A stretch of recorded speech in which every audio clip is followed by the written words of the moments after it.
holding tight, can you see it? Streaming the truth live from where they decree it.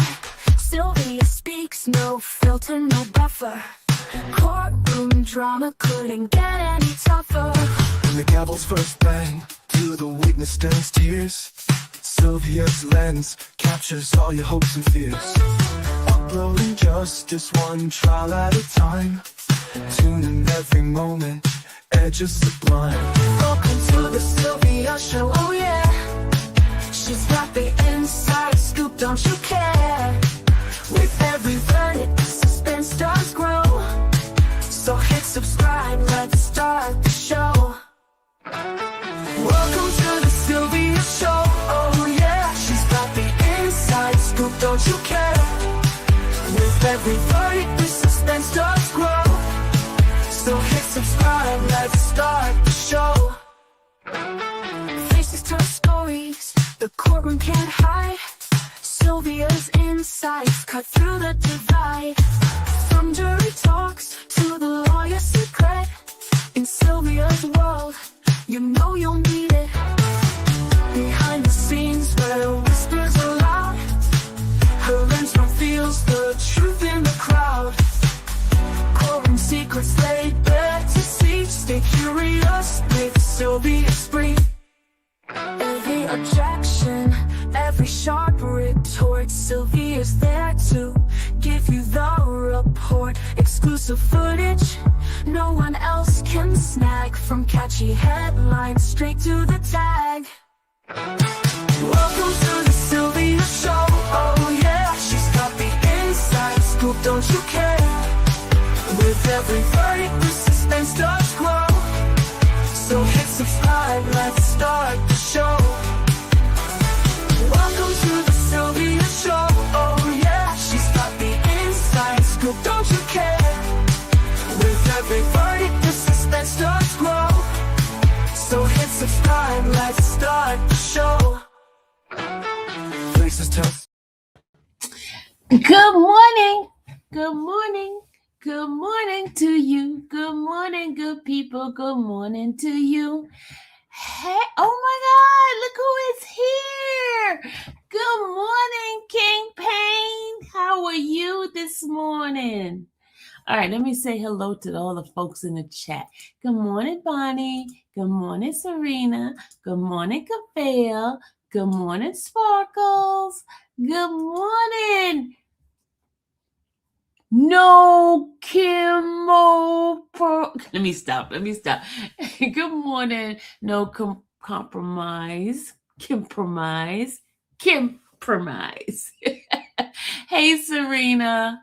Again. Hello, C. Sheets. Okay, now her name be giving me a tongue tied. I'd be like,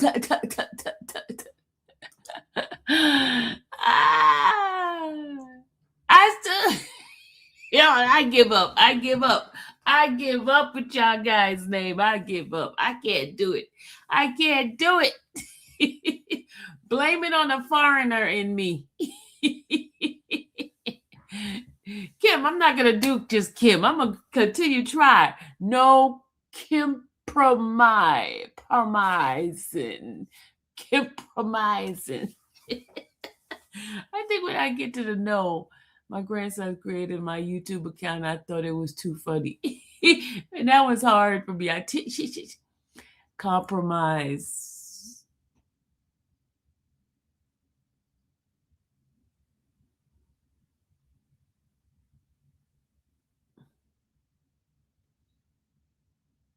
Oh my God.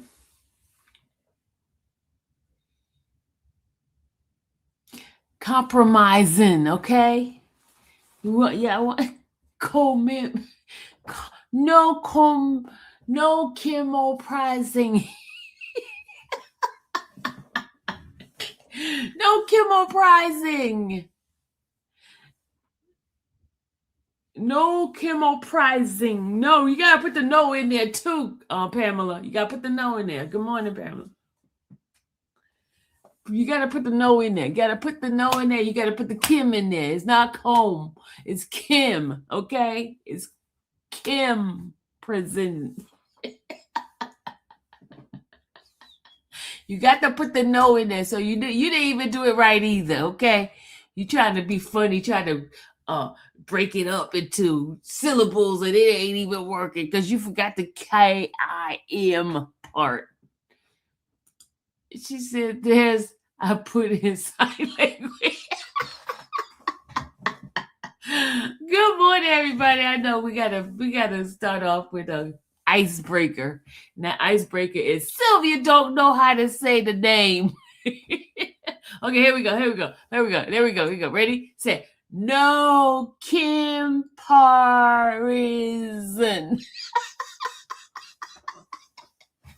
No comparison.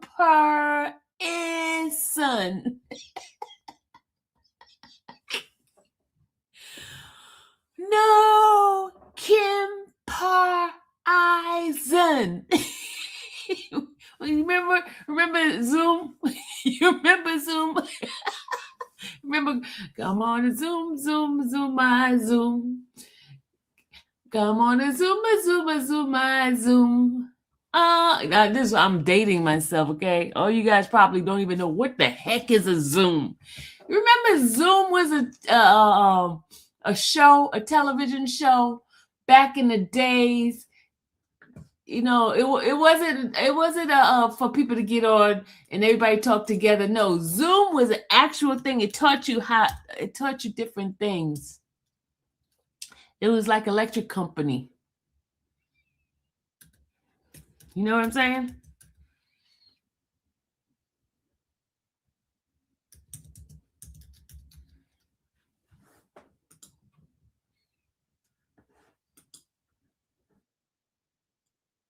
Okay, this is it right here.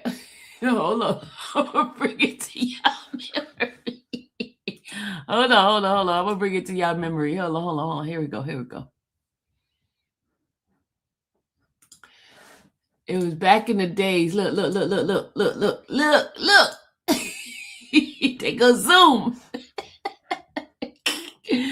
All right, I'm going to play it without. Zoom chat. Zoom chat. Zoom Chat. Lots of kids want to know what it's like to be on Zoom. And we thought today would be a good day to talk about it. I remember we all, like I met a few of you at the auditions, and then when we were picked, we went to this outdoor adventure program we called it. I'm only going to meet the people I'm going to spend like so much time with. Then I was like, oh my. I've met you a couple times, but today is the Yeah, I know. It kind of feels like it feels like it's just something on the street. And I just be like, yeah. This is when I was little, y'all. I'm like, Probably real old. Before I was They were older than me. considered myself like part of the team, you know. But now, I mean, we all had some leadership qualities, and we would help each other out in science or. Well, Zoom was around a long time. It wasn't that putting everybody together inside of a teleprompt thing. No. Hey, CJ. You remember it too? Okay. All right. Sparkles, we're dating ourselves. Okay, let's go find the theme song, because hold on, let's see. Hold on, let's see if we can pull it up. Let's see. Hold on.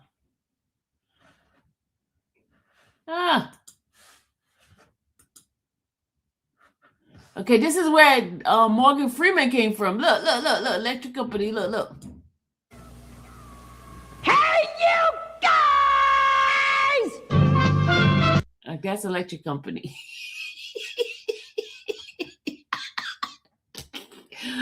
Oh, God.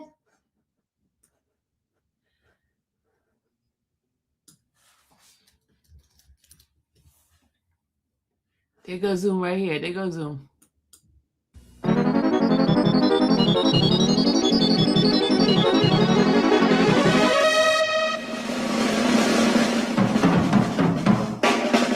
Come on and zoom, zoom, zoom, my zoom. You gotta zoom, zoom,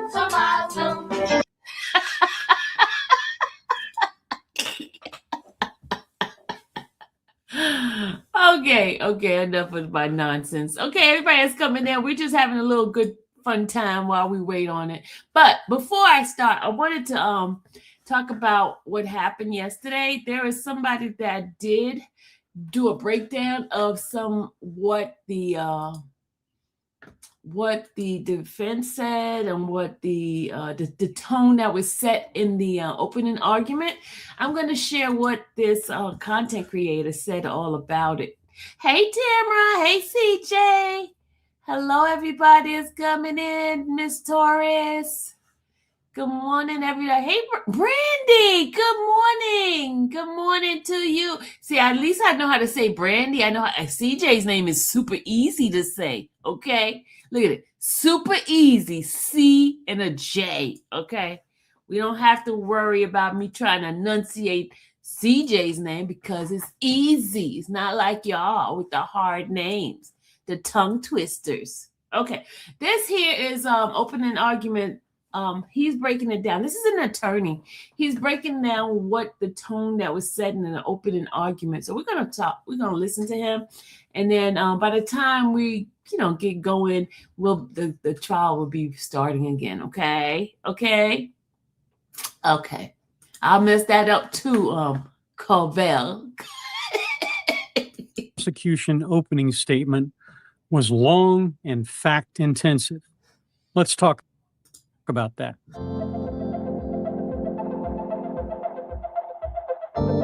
The law. So no legal advice is given, but stay tuned. This is what we're talking about today. First-degree murder charges and the death penalty. The defense, on the other hand, is fighting over whether this case should even be tried together, arguing that shared evidence and alleged gang ties among the four could unfairly prejudice the jury. I am going to let the first few minutes of the prosecution's statement go without interruption because this prosecutor understands the power. Hey, don't talk about the man's eye, okay? Pay attention to the message. Don't look at the messenger, okay? Just like y'all don't look at me, don't look at him, okay? I don't want nobody looking at his eyes, okay? Of a compelling narrative. And he provides a very compelling narrative. And you can pretty much feel yourselves there watching as he talks about it. Listen. You want to know who's this guy? Hold on, let me tell you who he is. He is JD, a law explain. His name is JD. I don't know what the heck that's all about, but that's who it is, okay? All right, JD. You said open argument was way too long. It was very informative, very long and informative. By the time you knew the whole case by the time that thing is over. Statement. Police court, counsels. It was his birthday. He was here in Tampa for his birthday, celebrating his birthday. Celebrating with friends, well-wishers. He had traveled here to this city, to Tampa, to celebrate his birthday. And what could not have been in his mind in those early morning hours while he was out celebrating his birthday was that he was being watched. He was being followed. He was being stalked. Stalked by a group of conspirators. He could not have known that he was living the last moments of his 26 years, just barely 26 years, breathing the last breaths of his 26 years of life.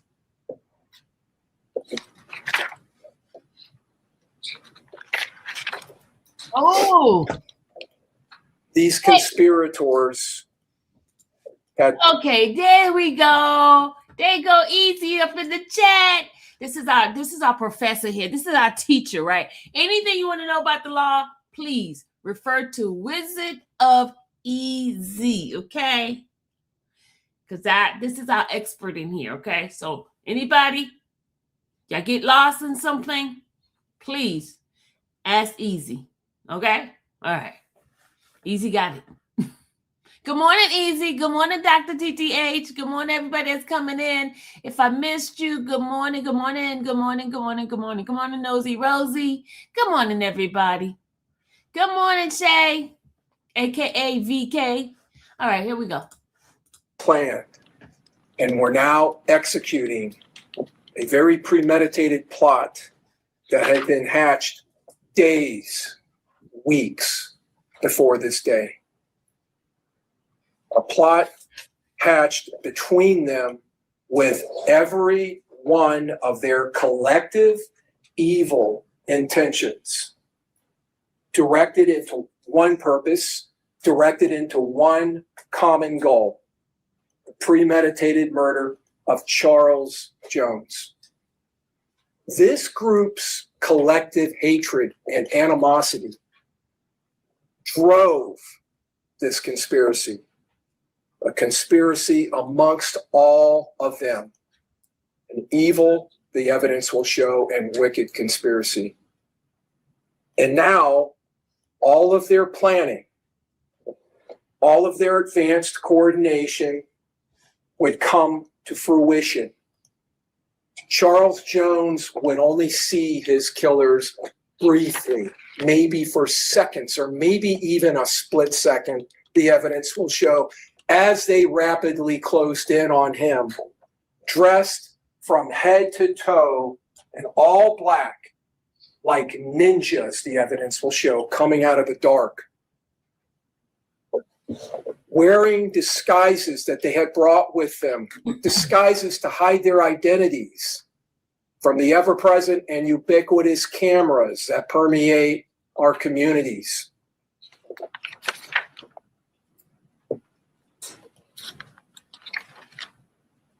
And sitting in the front seat of his Dodge Charger, their plan came perfectly together.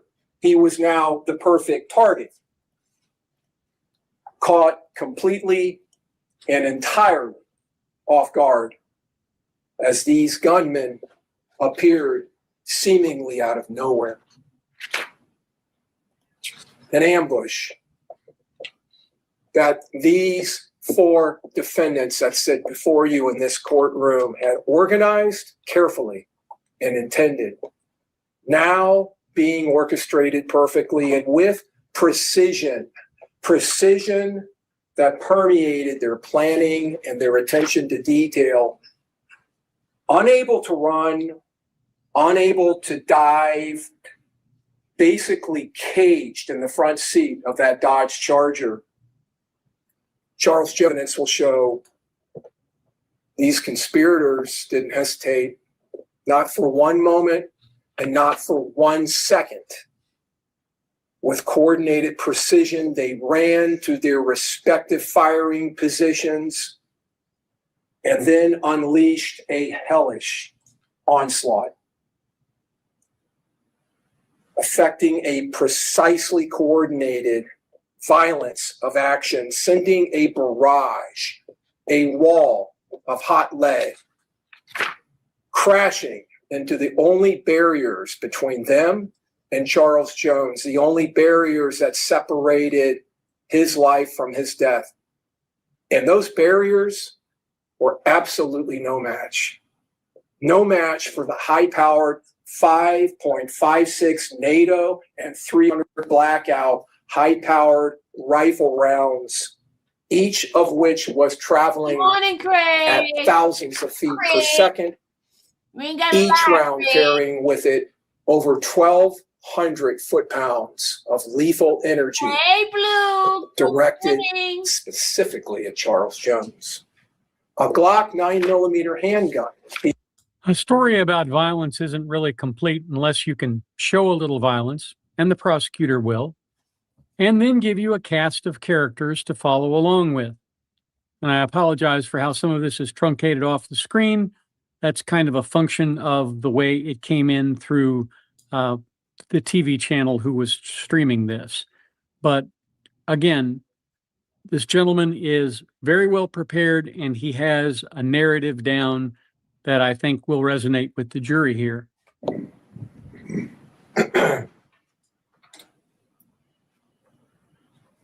Charles Jones, a name and an indictment, and now you see him.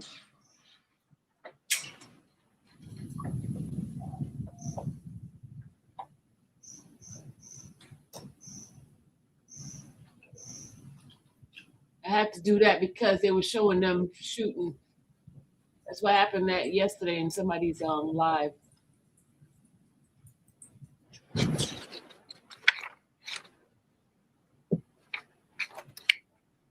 You gotta keep doing that kind of stuff because they'll ban you. I gotta do it when they come back up with the okay. See, I gotta do that because they took somebody's thing out yesterday. It will be clear to all of you in the state's evidence They blocked a couple of people's videos. that this conspiracy hatched not minutes, not hours, but days and weeks before this date, before this murder. A conspiracy formulated in the hearts and minds of these four defendants with one common agreed upon goal: death, murder, and violence. A conspiracy that began days before, hundreds of miles away from Tampa. A conspiracy that would span through several days, over 500 miles of travel. A conspiracy that involved reservations being made, disguises selected, gear being obtained, weapons being selected, manipulated, loaded, and made ready.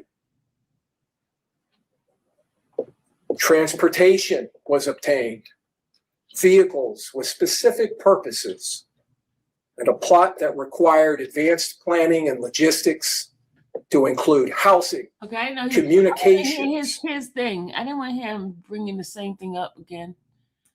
Hold on, y'all. Hold on. I thought he was going to bring his like expertise. There you go. There you go. Okay, here we go. Isaiah Chance, also known as Gutta Zay, Gutta Man, Gutta, and Mr. Rich Off War. Rich Off War? Sean Gathright, Davion Murphy, and Rashad Murphy, also known as Ghost or Ghost 187. Ooh, 187. I know what that is.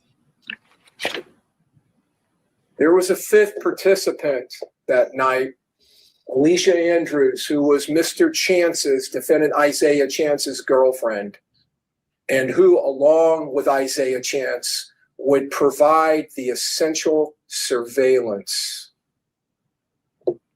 Now, Alicia Andrews is the person I mentioned earlier about the person who was charged with murder, tried separately, and was acquitted of murder, but convicted of manslaughter. There are many people who think she kind of got off easy and that she was a full participant, but she argued that she didn't know what was going to happen that night. Yeah, today, y'all, I got to really be really vigilant in being prepared just in case they show something that's not supposed to be shown, because YouTube is being very, very strict with this case here. So we got to, if you guys see some weird stuff that I'm doing, please excuse me, because we got to do this to protect my monetization and stuff like that on this channel, okay? So don't talk about me. And she was just there to be with her boyfriend. And apparently that worked for her. Next, our prosecutor brings the jury up to date on how things work between gangs that are rivals and some of the really hideous things that they do to one another. Call me. And he illustrates it with some photographs. Don't call me late for dinner, okay? And then he plays some of the rap. Now, I'm not going to do that. First of all, it's copyrighted. And second of all, this is glorifying violence, and that's something I won't do. Rap music where the opposing gangs would be demeaned mentioned, ridiculed, made fun of, to elevate the gang Thank you. making the video, to elevate their status. They would demean not just the other gang, but what is more incendiary, they would speak specifically to members of the opposing gang who had been murdered in sarcastic lyrics, traveling in some instances to gravesides, whether it was the graveside of that person who was actually killed or some other graveside that would stand in. In addition to the drill rap, they would post photos on social media making fun of the opposing gang's casualties.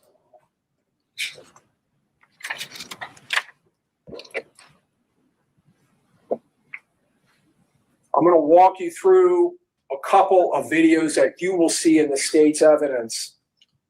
This video is a combination 1200 ATK video. The major performer is an individual named Kenyatta Bullard, also known as Youngin Ace or Ace. Spinabins is one of the performers who is a well-known drill rap gang member in Jacksonville, and Wappa with the Choppa is another. You can see in this photograph in the background, Youngin Ace in the yellow.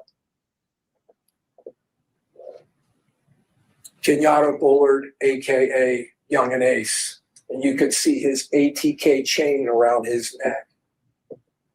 In this video, you will see these performers at times during the video pointing up in the air, and you will see the names of people appearing on the screen. Those are casualties from 6 Block. Those are people who were murdered on the opposite side.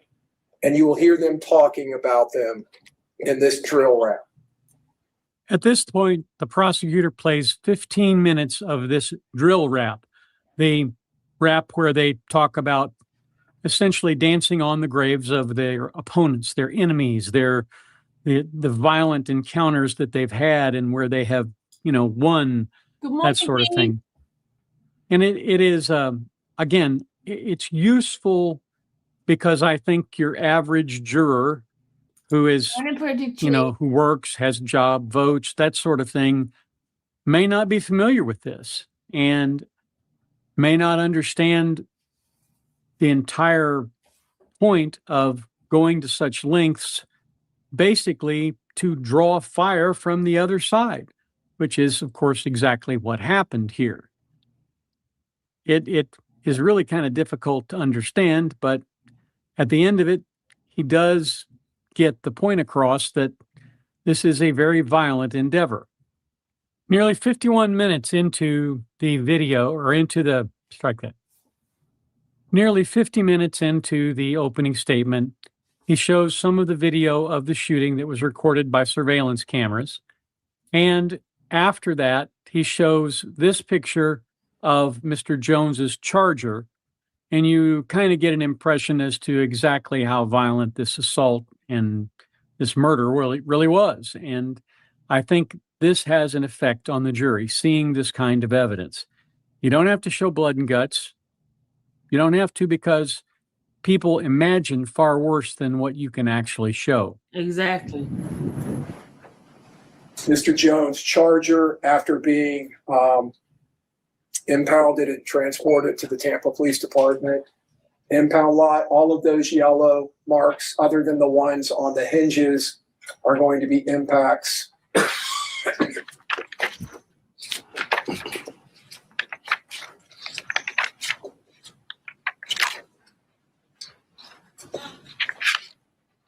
He's cultured.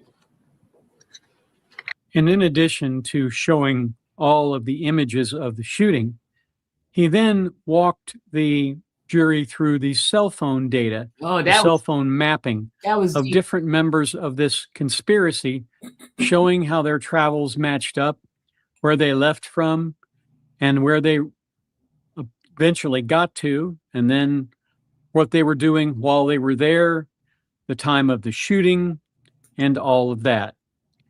I think this kind of evidence, the kind of evidence that juries want to see now, essentially makes it pretty clear that this was an endeavor that involved a number of different people, lots of different pieces of transportation, and pretty clear intent to end the life of Julio Folio. Now, there are going to be some people, I'm sure, who say, well, Julio had it coming since he had done, this thing where he danced on the graves of the other side. But nobody really deserves to be killed in the way that he was killed. And the people who did it have been caught, or at least allegedly did it, have been caught and are likely to suffer the death penalty as a result. So I think the state is trying to point out that this is not killing as an organized sport. It's not a game, and it's not something that people should engage in on either side, either mocking the dead or eventually becoming the dead. There is so much more to this opening that I can't show you. And the reason I can't show you is because it offends the standards of decency, both of YouTube and normal people, to see some of the things that were presented to the jury. Unfortunately, the jury has to see this stuff to make a fair and impartial reading on the verdict. They have to know the state's evidence, and if the defense puts up a defense, they have to see that too. This is really a sad case when you think about it. A 26-year-old man's life was ended before he had really even made a name for himself outside the Jacksonville and Tampa areas. And his life is ended because of some adolescent sophomoric feud between gangs. Doesn't make any sense. It doesn't. So we'll follow this as long as we can. If something comes up that you'd rather see me cover, please let me know that. I don't like dipping my toe in the pool of venom that this kind of violence shows. But I feel compelled to point out the legally interesting parts of it as they come up. Thanks for being here today. All right, so that was it. I'm not as old as JD explains. At least I hope not. I would be shocked if he was younger than me at 56. I'm older than you. Ezzy. Since you guys said I said your name wrong, because I said I like doing it as easy, but okay, Ezzy. I'm older than you. Hey, everybody that's coming in. Good morning. Good morning, Miss Ann. Good morning. Good morning, everybody. I hope you guys got a chance to rest last night. Hey, Keith. What we're going to be very vigilant in our viewing of this this case, because I heard there's been some channels been just like affected, like they were just chopping it, taking it down. Some can't even do a live this morning, so I don't know what's going on with my throat.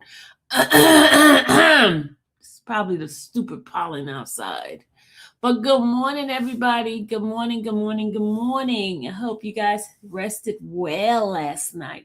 I did, as you can tell. I got up early this morning, and I didn't get a chance to come back on last night. You said, dang? What do you mean, dang? We trying to protect this show. Do you all remember I was demonetized for 3 freaking long months? I was on one live yesterday. It cut off, so I came over here. Oh, Sparkles. So you using me, huh, Sparkles? Wait a minute. Hold on. Sparkles is using me, y'all. Sparkles used me. Sparkles has used me. And you know what? Let me tell you, when I was doing YSL, one day the Law and Crime stream went down and mine was up, the only one up. And all those folks, all of a sudden, my channel had over 12,000 people in the chat. I'm like, where did this come from? And it got up to 20,000. I said, whoa, whoa. And you know, when Law and Crime went back up after an hour, they all left me, except about 4,000 or 5,000 still stayed, right? But then I got that's where I end up getting my numbers to the point of being almost 40 something thousand subscribers. So shout out for the chaos that happened with Law and Crime, because some of you guys would have never known who I was if Law and Crime didn't go down. And guess what? I covered that case for 2.5 years. Well, 2 years straight with the trial part, but I was there during the time when it was doing prelims and hearings and stuff like that, when Jeffrey and them was on the monitor, and you know, and I sat around, I was in the room with the family and all that, and nobody paid attention to me until one day chaos occurred, and I ended up getting the numbers. But shout out to all the ones that came during that time. So shout out to you, Sparkle, for coming over here when somebody else's thing went down. But you're still using me, ma'am. I just want to tell you, using me. I don't like to be used, but it's okay. You can use me today. Just tell your friends to come over too. But anyway, we're the trial starts back at 9 o'clock this morning. They on. Hold on a second. Hold on. They on.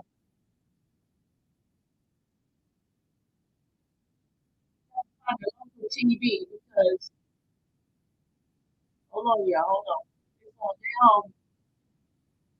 I'm trying to find out who has it on local TV.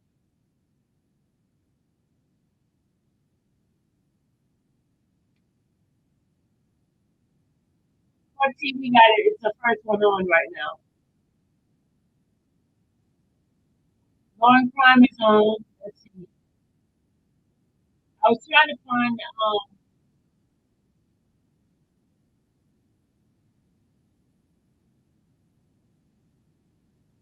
right, we're gonna go ahead and do Law and Crime. I don't know how long they're gonna. When the other channel comes back on, I'll go ahead and do that one.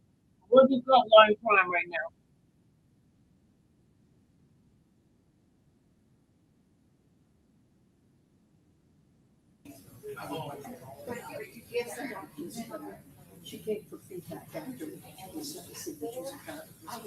I'll be looking for the other channel to come on up. So who's Jeffrey? Jeffrey is Young Thug. Sorry, my bad. I forgot some of you guys don't know who Young Thug Jeffrey is. So can we move this table over here? So we were having it. Sparkle, you live here now? Okay, Sparkle. Exhibits, and so does Scott. I feel like if we moved it this way, but is it too much of an obstruction? Like this way? So that we could put the exhibits on it. Yeah. No. Like it is there, but here. Because when we're here and I've got 40 photos, I am getting so unorganized because I can't see them. No, I want the white one here.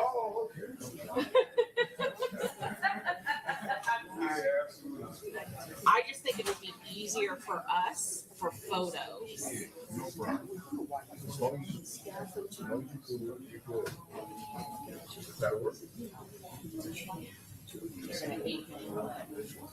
I just think if we're able to see the photos, you said the chat is spicy. And then I don't know where I'm at, so I need to be able to see them.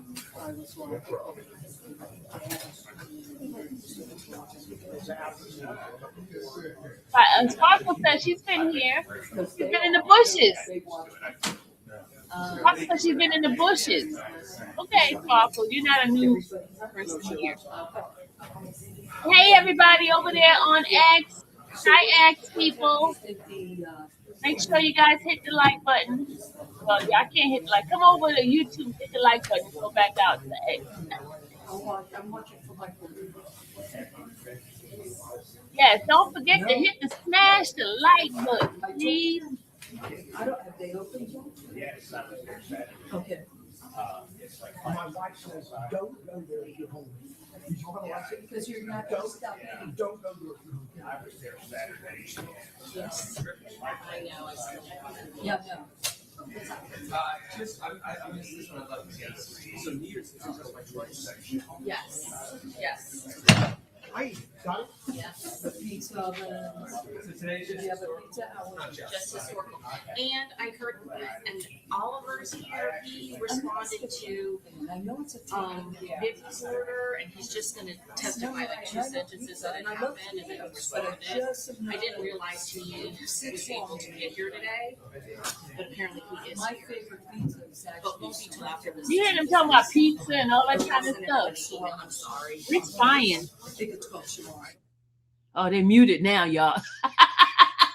They hear us talking about, they saying pizza, they muted. They know they were supposed to mute a long time ago.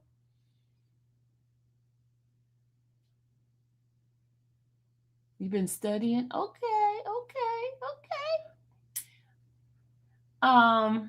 Y'all, I'm trying to find the other channel. They're not up yet. The locals in Tampa, because I'd rather be on their channel because they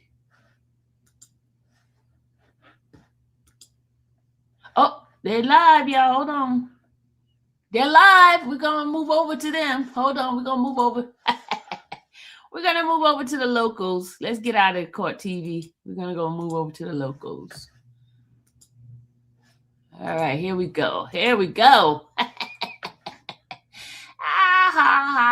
We are on the locals channel. All right, here we go. We are on the local. Good morning, everybody that's coming in. Good morning. And guess what? I'm not going to be talking while they doing their what's the name, okay? I'm going to show my face in a minute, right? But right now,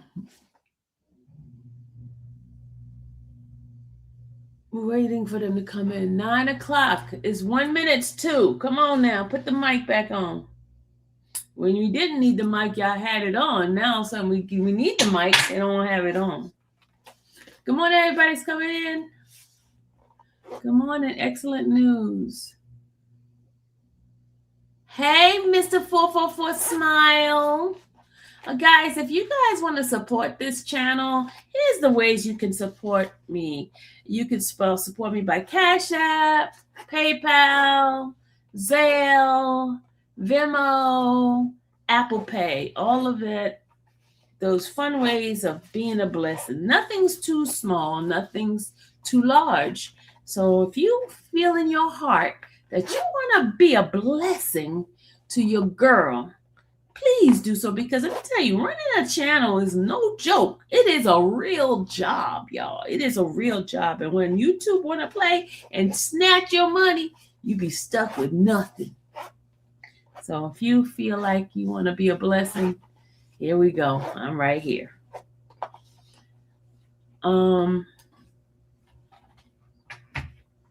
What happened to the numbers? People went down now. Hey, where y'all go? Where everybody go? Did y'all use me for a minute and then now going over to law and crime and the rest of them? See, over here, I highlight your messages. I get to talk to you guys. We have a connection over here.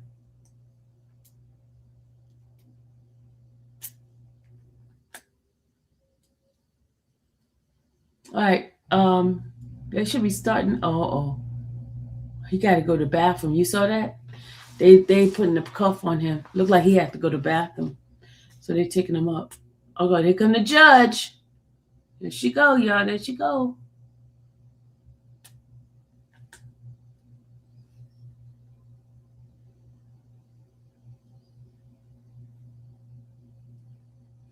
Oh, they went to the door where the room closes. Well, in jail, the room don't close. Do you know that? Ezzy, let me tell you my episode. Let me tell you. My episode, let me tell you what happened to me. I experienced where the room door don't close. Yeah, I experienced that for 8 freaking days. It was rough. I'm telling you guys. I'm getting ready to write a book on my experience. Well, let me tell you. I went. You heard about Rice Street, right? Easy, Ezzy. You heard about Rice Street? Well, let me tell you something. I experienced Rice Street. I experienced Atlanta Detention Center for Women. I experienced Clayton County in one episode. Can you believe that? And then you know what? The case was thrown out because somebody lied on me. Oh, man, I tell you. But you know what? The only way you can understand jail is by experiencing it. And let me tell you, I experienced it. And I know for a fact that's not a place I want to go. So I try to do everything as legally as possible. Yeah, because they said they couldn't process. Oh, Essie, I got to tell you what happened. I'm going to tell you. I'm going to do my little tell it all. Sylvia, tell it all. I'm going to tell it. But I mean, it's an experience that I will never forget. You know, I'll never forget that experience. Sometimes you have to experience something to empathize and understand how it feels. My advice, don't commit crimes. It ain't fun. No, it ain't. Let me tell you, the worst part about it is those handcuffs. Because you know me, I ain't a small little girl, right? And getting in back of those cars and the seats are like so close to your knees, and the back of the seat is like all metal. And then I had to get on the paddy wagon when they were transporting me the other time too. And it's you get this small little space, and it's hard to get out. They're not nice to you. Oh my God. Oh my God. Oh my God. And don't be a fat person going to jail either. Don't be a fat person. Don't ever, if you're fat or fluffy, don't go to jail.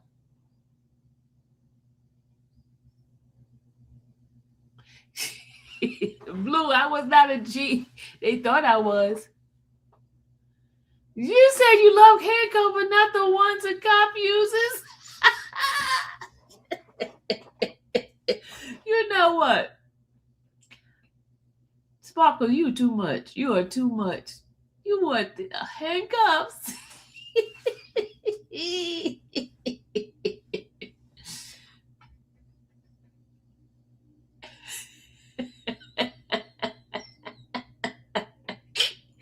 I know, Cabell, you see that message, didn't you? Here go the guys. They're like, excuse me, if I'm making y'all sleepy, because you know, yawn is contagious. If I start yawning, y'all gonna be yawning in the chat too. And guess what? I had enough sleep, so why am I yawning?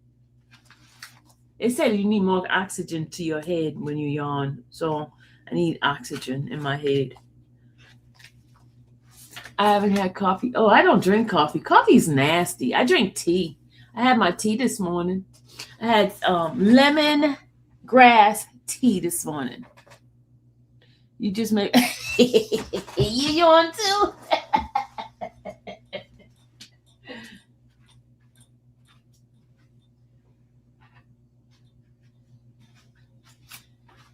Let's have a yawning party. Let's have a yawning party. Everybody start yawning. Oh, I thought you was just Georgia Thick. Oh, okay. You thought I was Georgia Thick. Okay. And I have I have honey in my tea, local honey. I have no foreigner honey. I have local honey. And it tastes so good. But you know what I'm going to have for breakfast? I think I'm going to have a boiled egg. Do anybody eat the yellow in the egg? I like the white.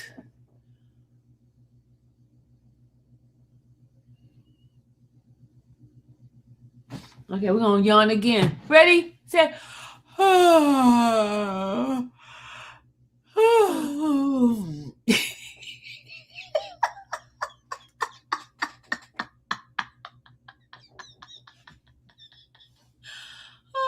hey, Allie. Allison Gay. Hey. Here we go. There we go.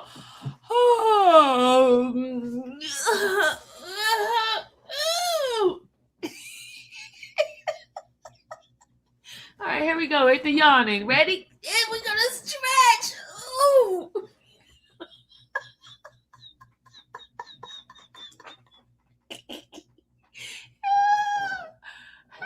No wonder you're infamously wicked. At work listening. You yawning at work, Coco? Coco, you yawning? Oh,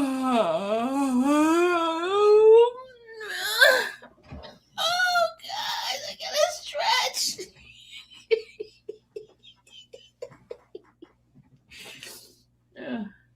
People coming there like, what the heck is wrong with her? Hey, look, I was spying on I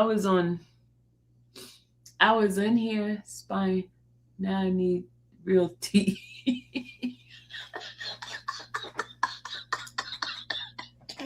I told you yawning is contagious. It is very contagious. I'm going to stand up in the middle of my office and stretch.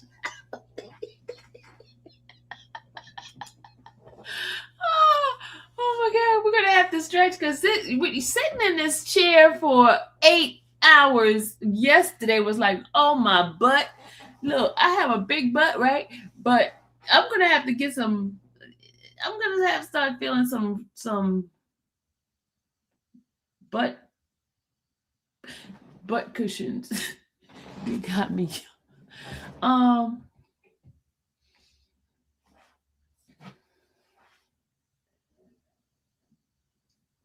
Just sitting down, my eyes are watering from yawning. I bet you I can make y'all yawn. I bet you I can make y'all yawn. It's called a couch. No, I'm in a chair. I'm in a chair. I got my moo-moo on. Oh, there's the phone. Okay, good morning. All right, State, you ready to proceed? Okay, defense?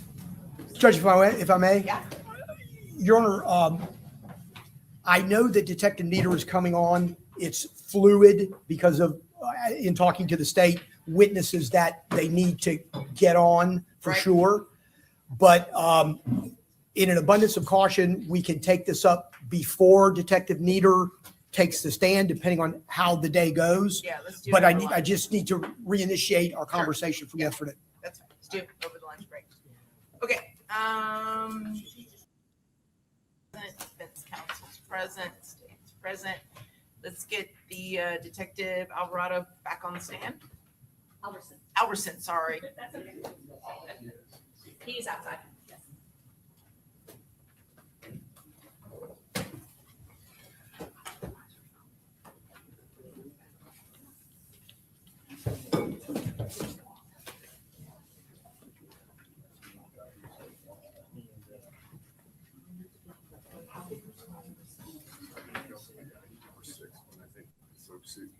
Lucy's gonna have that.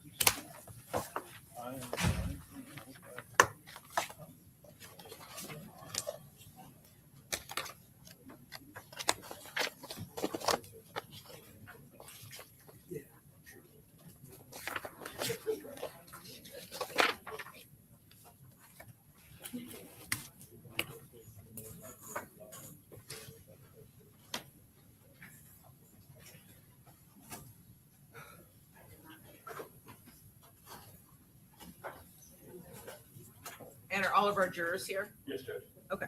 Once the detective takes the stand, let's go bring him in. Yes, Judge.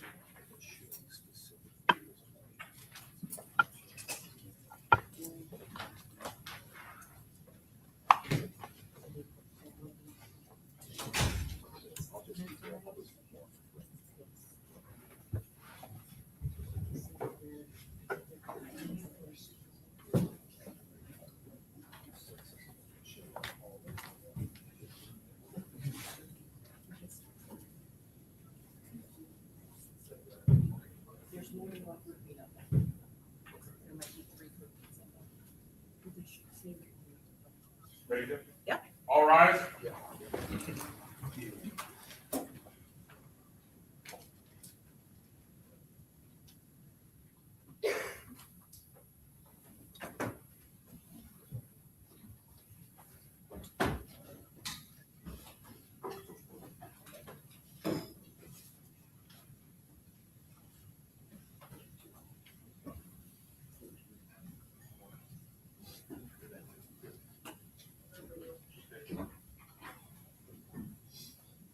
All those are in there. Okay, very good.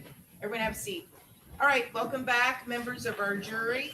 Since we saw each other last, has anybody watched, read, listened to any news accounts or social media posts related to this case?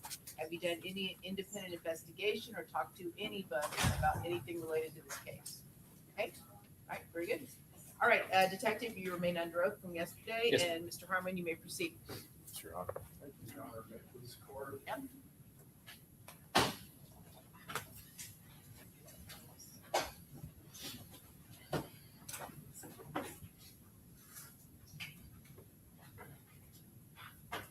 All right, here we go, y'all.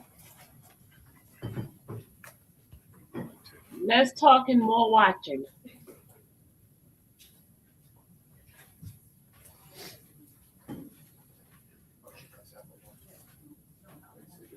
Yeah, we look serious. Look at the tie.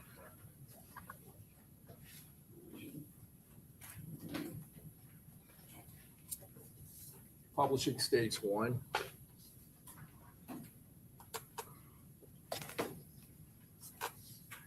Detective, when we left off yesterday, we were discussing the south end of the home to suites. This area to the west of the portico, where a lot of the evidence markers, the yellow cones, were located. Yes, sir. So I want to revisit that area.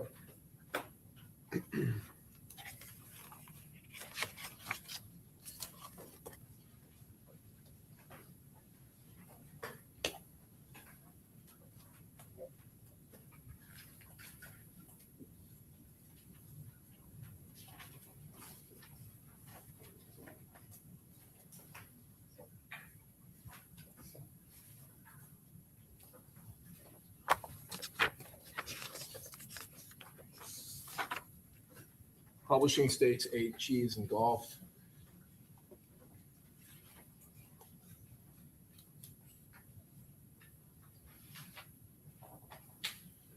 Detective, when items of evidence are located in a homicide scene, such as this case, at some point, if it's in an area where law enforcement has access, meaning it's not something that is a privately protected area like a residence where you have to obtain a warrant. In this circumstance, to process this scene in a parking lot, did you have to obtain a warrant or wait for anything? No, we did not. Okay. So after finding the evidence and going through, viewing it, did crime scene technicians from the Tampa Police Department begin to process this area? Yes, they did. And was that under you and Detective Kirkpatrick's guidance? Yes, it was. And were you consulting with them during that process? Yes. The evidence markers, are photographs taken of this area first before the evidence markers are placed there? Yes, they are. Is that to document the scene as it appears, as it was found? Yes, it is. And then the evidence markers are placed there. Are they placed there to mark and give a specific marker to each item of evidence? Yes. Once that is done, are more photographs taken? Once that's done, we actually do scans with LiDAR of the scene. So we have measurements and everything built into those scans. And then as they go through to collect the evidence, additional photographs are taken, long range, medium range, close range photos of each evidence marker and each piece of evidence that's collected. Now, we saw several photographs yesterday from multiple angles facing in different directions around this portico. Yes, sir. And are the photographs being taken to historically document the crime scene as it appeared and these evidence markers? Yes, it is. Once they're placed? Yes, sir. At some point, are these items of evidence collected? Yes. Who does the collection? The collection itself is done by the crime scene techs that are assigned to work that scene. And when they're collecting the evidence, are they taking precautions of any kind to protect the integrity of the evidence that's being collected? Yes, they are. Can you tell the jury or explain to them what type of precautions they take? Sure.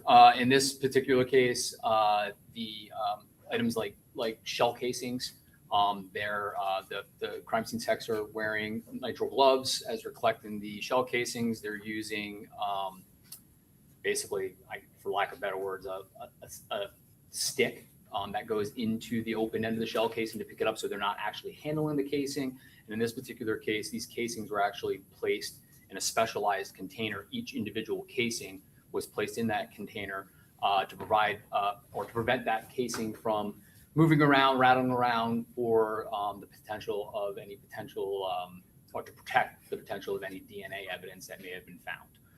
Obviously, while handling the vehicles that were involved, again, the crime scene techs and everyone involved is wearing gloves to prevent any kind of contamination to those pieces of evidence. While inspecting the body of the deceased with the medical examiner, likewise, everyone is wearing gloves. Everyone to make sure there's no cross contamination. If there is some kind of contamination on the gloves, it's standard process for us to remove those gloves and put a new pair of gloves on to prevent any kind of cross contamination going forward from there. So the crime scene technicians have boxes of these gloves in the crime scene units that they arrive in? Yes, they do. And you're talking about nitrile gloves, I believe they're called, Yes, like very thin rubber gloves, and they're just being torn off as any kind of contamination occurs as items are touched. They're changing those frequently. Yes, sir. To avoid cross contamination. Yes, sir. Your Honor, state would tender states 9A as an alpha through AA. Okay, any objection, Mr. Gonzalez? No objection, Your Honor. Mr. Sonardi? No objection. Mr. Wise? Oh, or, I'm sorry, no objection. Okay, very good. And then Mr. Petratus? Okay, admitted. Thank you, Your Honor.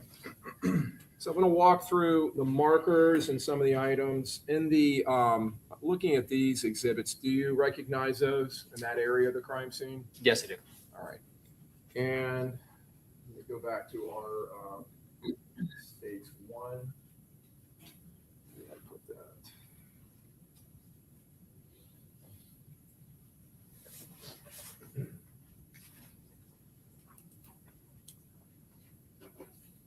So looking again at stage one, our overhead, or these items that were located over near this entrance, between the entrance and the portico area. Yes, they were. And did they appear to you to be items consistent with a minor collision of motor vehicles? Yes, they did. Did your investigation later reveal that there was a collision between two motor vehicles that were fleeing from the shooting in this case? Yes. So in this instance, are those items marked with evidence markers? Yes, they are. And you indicated earlier that after the evidence markers are placed on the items, that photographs are then taken close up, and then perspective and then close up. Yes, sir. States 9B is in Bravo. Is this an item that was located within the crime scene that has been marked and now photographed? Yes. And does that appear to be a projectile of some type? Yes, it does.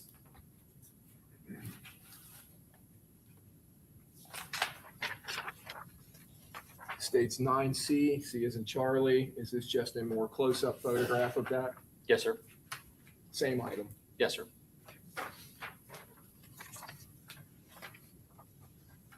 States 9D is in Delta. We see evidence marker 23. We talked about this earlier. Would you agree with me that that is south of the portico, slightly east of the portico? Yes. Okay.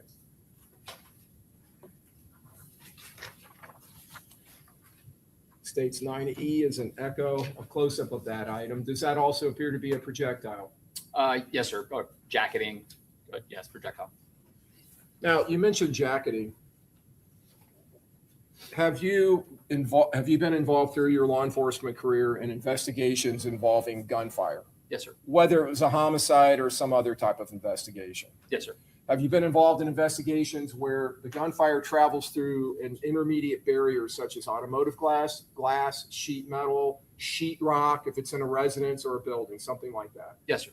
And is it common or uncommon to see jacketing on projectiles, on bullets, separate from the core of the bullet?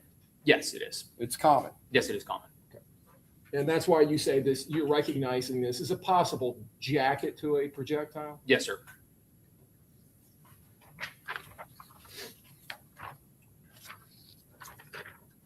States 9F is in Foxtrot. Does this photo depict the windows we were speaking about yesterday that are to the east of the front entrance? Yes, sir. Underneath the portico. And do we see an evidence marker down here? Yes, sir. Do you see material around that marker? Yes, there's a shattered glass on the shattered window above it. Okay. And is that what that greenish white material is? Yes, sir. Okay. So just above it, we see a window that appears to have damage. Yes, sir. In your experience, would that be consistent with gunfire, damage caused by gunfire? Yes, it would.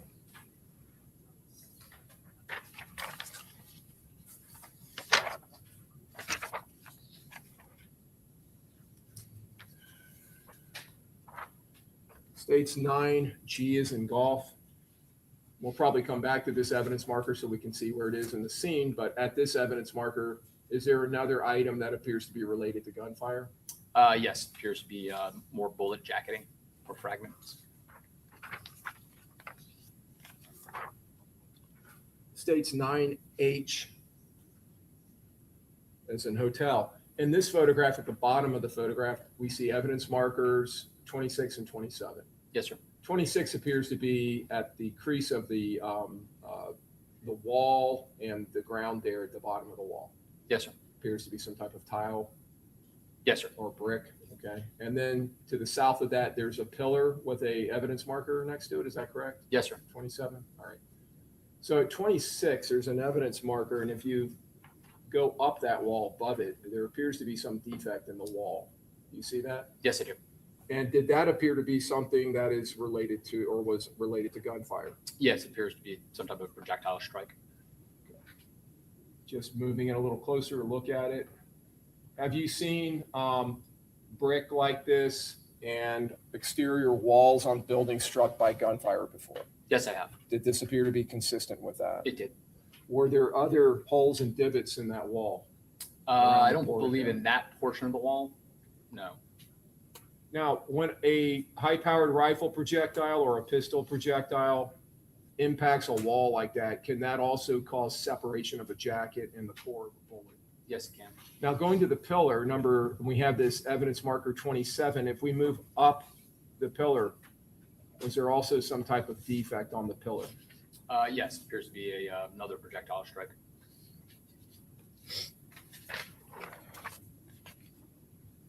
States 9I is in India.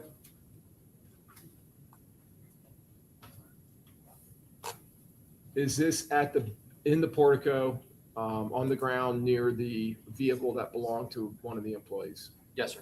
Evidence marker 28, and I believe we were looking at that, maybe looking at that earlier in isolation. Was there some item found here that appeared to be related to gunfire? Yes, sir. A piece of a projectile or fragment. Okay.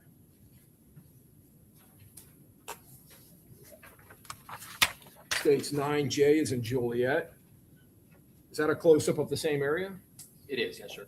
And same item? Yes, sir. Now, does that appear to you to be jacketing or possibly part of the core of a projectile? Part of the core of a projectile more than the jacketing, the lead core of the projectile itself. In the core of rifle and pistol ammunition, one of the possible materials could be lead. Yes, sir. States 9K is in kilo. Does this also appear to be an area, we can see the edge of pillar over here in the beginning of a sidewalk. So maybe this looks like it may be the western edge of the portico. Yes, sir. It's the very western edge of the portico. So if we were to proceed this direction, we would come to the Lexus SUV parked in the handicap spot? Yes, sir. So we see here further east, evidence marker 29, then evidence marker 30, then evidence marker 31 as we proceed to the west. Is that correct? Yes, sir. And evidence marker 33, 34, 32 over to the far left of the photograph? Yes, sir.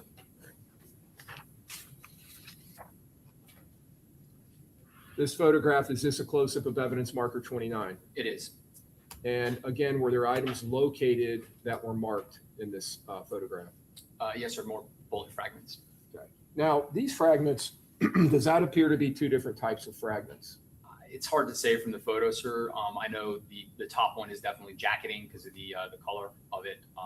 It's hard to say if that's just a piece of jacketing turned the other way, or if that's a core, but they're definitely bullet fragments. In addition to separation of jacketing from the core, when high-powered rifle rounds and pistol rounds are impacting hard objects or intermediate barriers, can the core be deformed or can it be chipped or separated? Yes, it can. Okay. States 9 M. So Mike, in this photograph, those appear to be the same two items. Yes, sir. Without the marker. Well, actually, the Just marker is close, just to the close right. in on Yeah. that. Yes, sir. One of the other evidence markers in that area of the scene, evidence marker 30. This is states 9N is in November. To the left in the photograph, we see an item. Does that appear to be jacketing? It does, yes, sir. And then above that evidence marker, is there another item I'm pointing to here? Yes, sir. Does that appear to be part of maybe a core? Yes, sir. Now, this appears to have some kind of a flatter appearance. Is that something that can also happen to bullet rounds when they separate and the core separates, so it can hit something hard and it can be flattened? Yeah, depending on the hardness of the object that it's striking.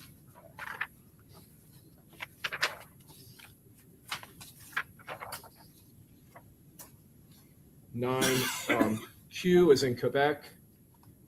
In this photograph, just a close-up of that same item. Yes, sir.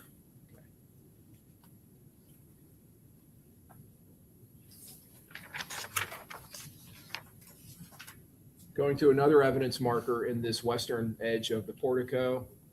States, or I'm sorry, this is states 9R, is in Romeo. Evidence marker 31. Detective, does that appear to be an item associated with gunfire? Yes, sir. There appears to be a projectile.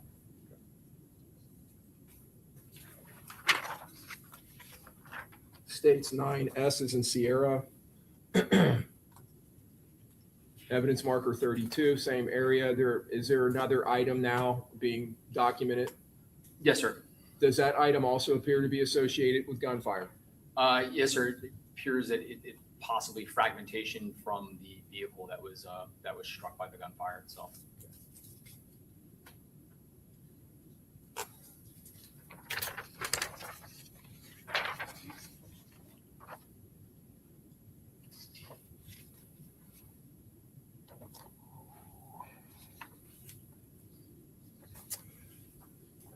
States 9U is in uniform. We see evidence marker 33 now, and we can see the sidewalk up here, and then the beginning of the asphalt of the parking lot.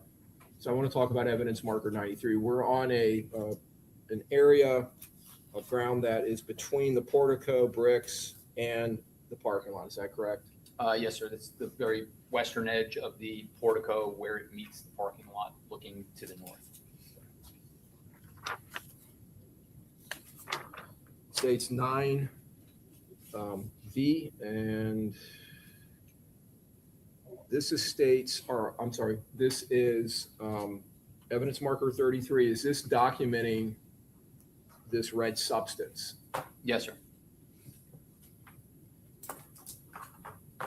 Possibly blood. Is that why it's being documented? Yes, sir. Yeah.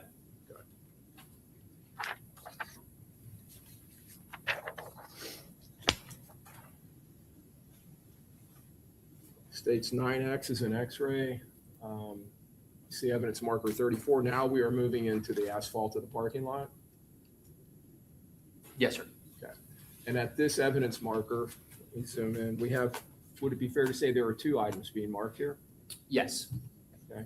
And do those appear to be items that may be associated to gunfire? Yes, sir.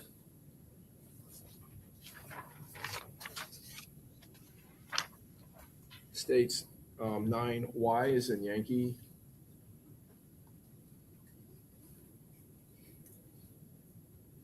On this appears to be on the sidewalk, maybe looking west southwest. The angle of the camera. It's the southern portion of the building, probably looking. If your back was facing the portico, where the sidewalk begins and the parking lot begins, so looking generally west. Yes, sir.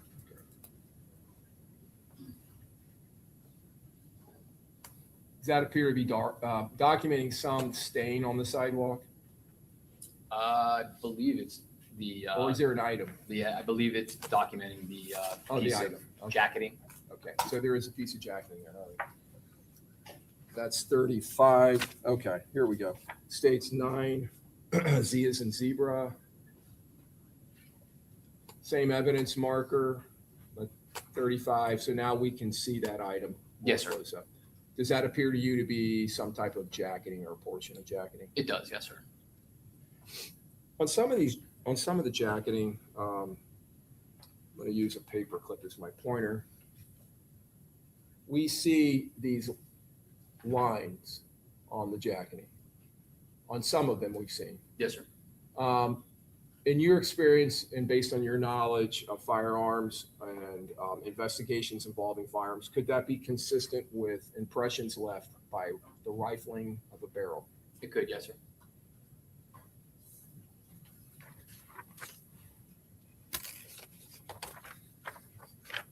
States 9 AA. This is evidence marker 36.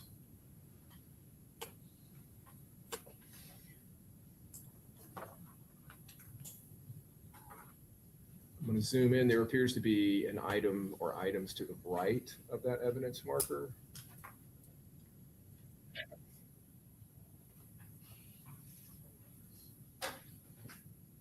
Yes. Maybe even 3 items that are being Yes, documented? Okay. All right.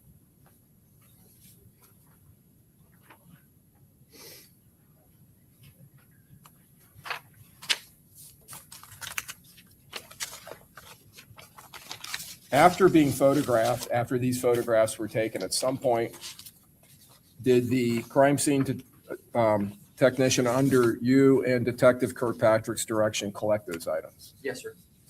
When they're collected, you've indicated, or you already told us, the precautions that are taken to prevent contamination and to preserve the evidence.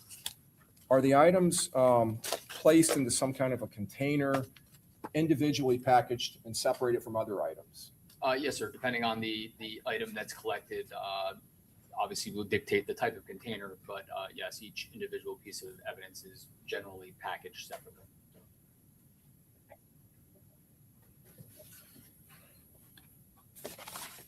Your Honor, the state would tender states 10A through 10Y. Okay, any objection, Mr. Gonzalez? No, Your Honor. Mr. Sonardi? No, Your Honor. Mr. Wise? And Mr. Petraeus? Okay, admitted.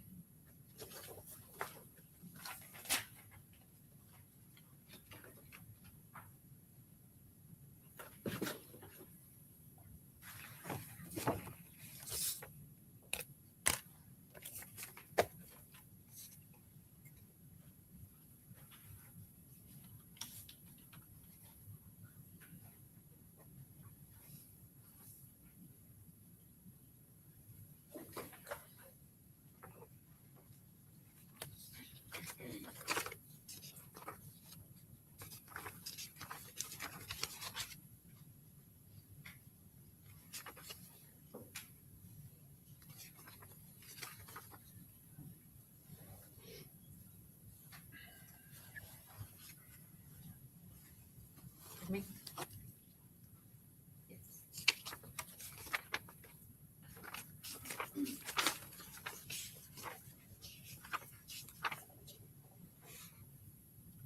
He didn't get any sleep last night.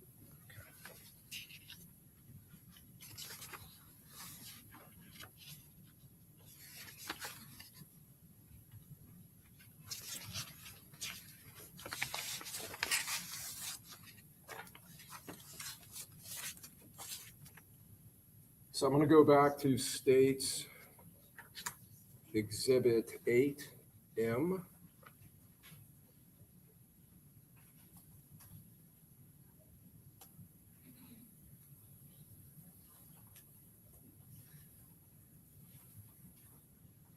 We've already seen this photograph, Detective. This, if I recall, your testimony is showing the western edge of the portico facing to the south-southwest. Yes, sir.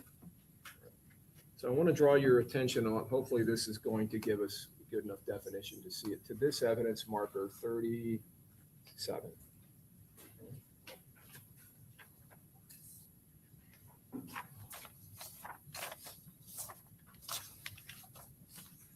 Moving to states 10A as an alpha. At evidence marker 37, which we've just seen is just to the west, southwest of the portico, is there an item that is being documented? Yes, sir. It's a shell casing. Is that one of the shell casings that you saw on the crime scene that were later identified as 9mm shell casings? Yes, sir. And those would be shell casings that would be consistent with being fired by a 9mm pistol? Yes, sir. States 10B is in Bravo. Do we now see the gloves that you were talking about earlier being Yes, sir. utilized? Yes. And is the item being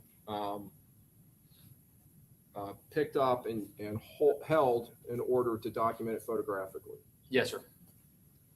And is the top part or the bottom, actually the bottom part of the shell casing, the head of the shell casing, is it being documented here? It is. Yes, sir. Now, if I rotate the photo, do we actually see the caliber of the shell casing? Yes, sir. 9x19. And you recognize that as another way, another nomenclature for 9mm? It is. Yes, sir. And we see a designation of MXT. Yes, sir. Okay. And could that potentially be the a marker for the brand? Yes, sir. Of the ammunition? Okay.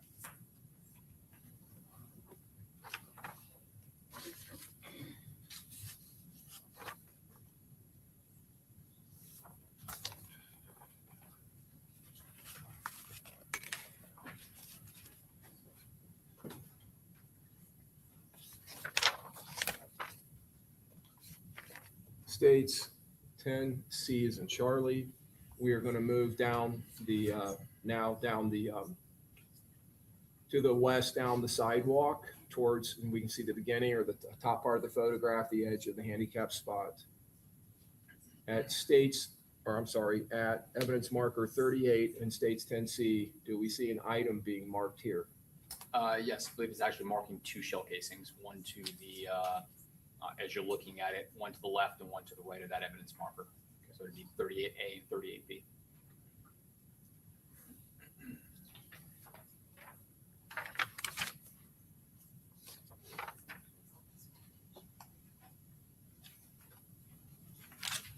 Slightly more close-up photograph. Yes, sir.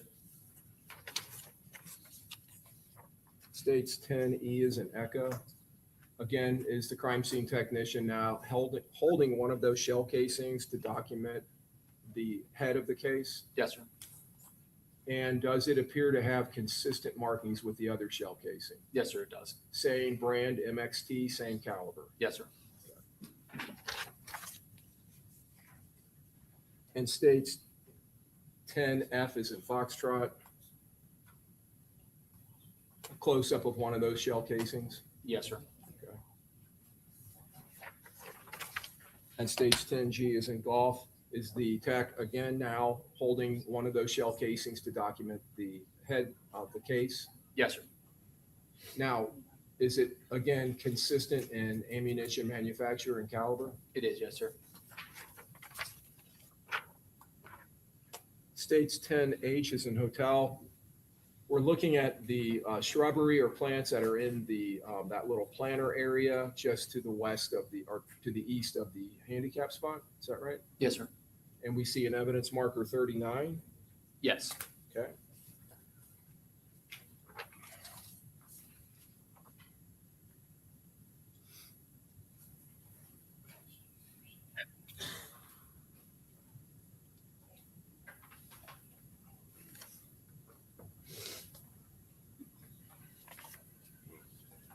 Evidence marker 39, just a more close-up photograph.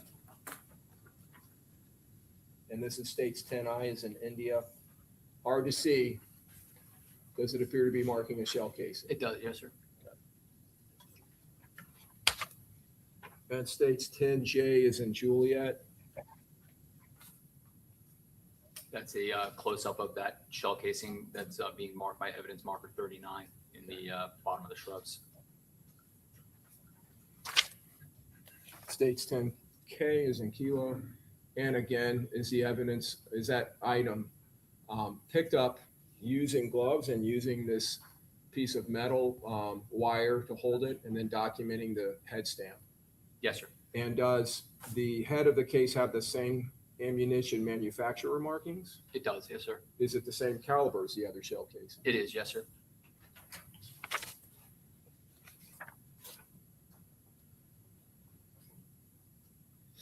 States 10L is in Lima. Is this a photograph of the second plant that's in that area to the, that's just to the south of the other, or just to the side of it? It is, yes, sir. And we see a marker in here, marker number 40.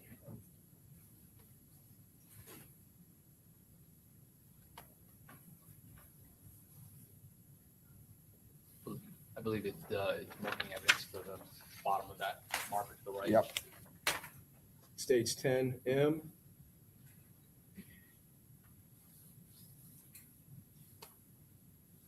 And we see the shell casing that's being marked. Yes, sir. States 10N is in November. And again, crime scene technician is holding this up with the wire, wearing gloves, and photographing the base of the shell casing. Yes, sir. Does the shell casing appear to be marked the same as the other shell casings? Yes, sir, it does. States 10O is an Oscar. Outside of the that area of the plants now into the parking area, we see evidence markers 41 and evidence marker 42. At evidence marker 41, does there appear to be another shell casing? Yes, sir, it does. States 10P is in Papa, and just a close-up of that shell casing. Yes, sir. States 10Q is in Quebec. Same process being followed by the crime scene tech? Yes, sir. Same markings on the shell casing? Yes, sir.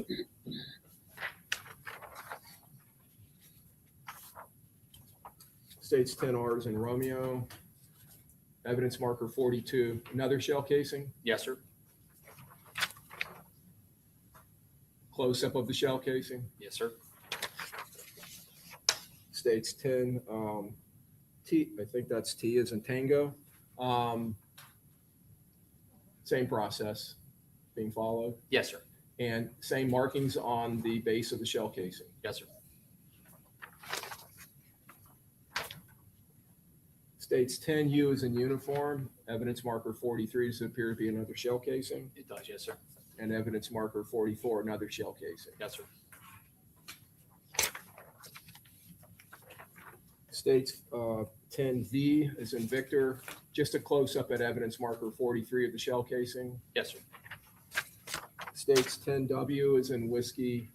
Is the same process being followed here with that shell casing? It is, yes, sir. And is it marked the same as the other shell casing? Yes, it is, sir. States 10X is an X-ray. Evidence marker 44, another shell casing. Yes, sir. States 10Y is a Yankee.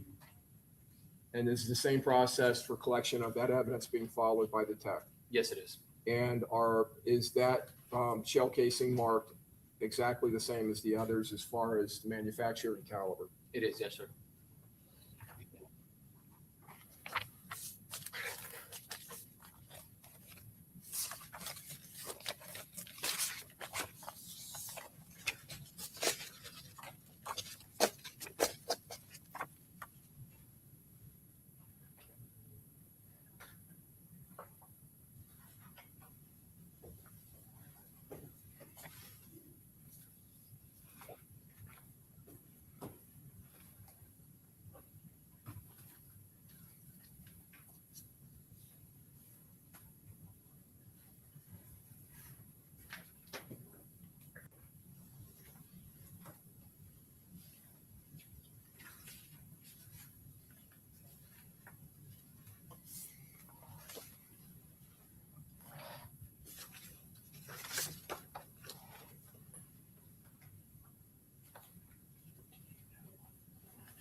State with tender states 11A through 11U for admission into evidence.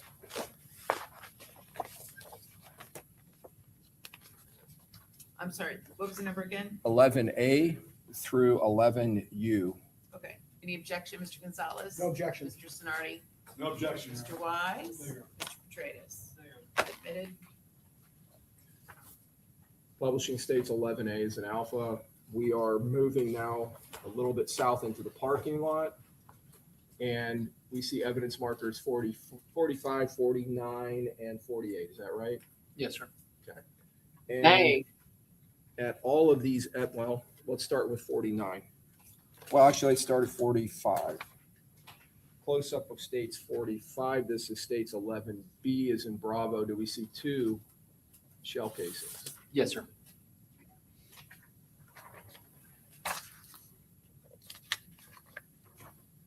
States 11C is in Charlie. Is one of those being photographed in isolation?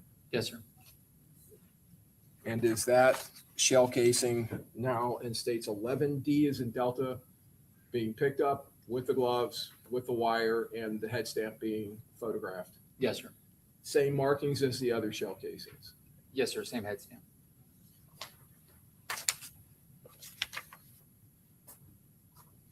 States 11E, still at evidence marker 45, the other shell casing? Yes, sir. States 11F, same process being followed by the crime scene technician as to that item? Yes, sir. And the same process as far as documenting the base of the shell casing? Yes, sir. And is the stamping on the shell casing the same as all the other shell casings? It is, yes, sir. Same manufacturer of ammunition or brand? Yes.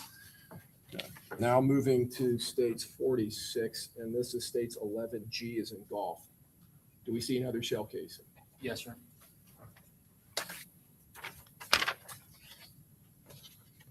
States 11H is in hotel, same process being followed? Yes, sir. Okay, and just to make this a little faster, same head stamp? Yes, sir. Same Now, head stamp. when I say head stamp, do you understand that to mean that the base of the shell casing is being stamped, how it's being stamped?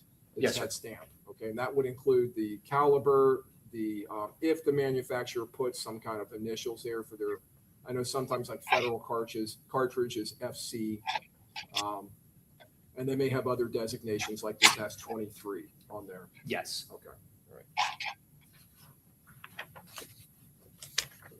States 11I, as in India, evidence marker 47, and there is another shell casing being marked. Yes, sir.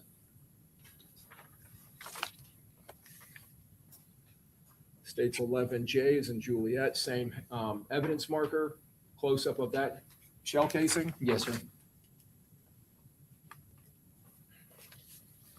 States 11K is in Kilo, same process being followed.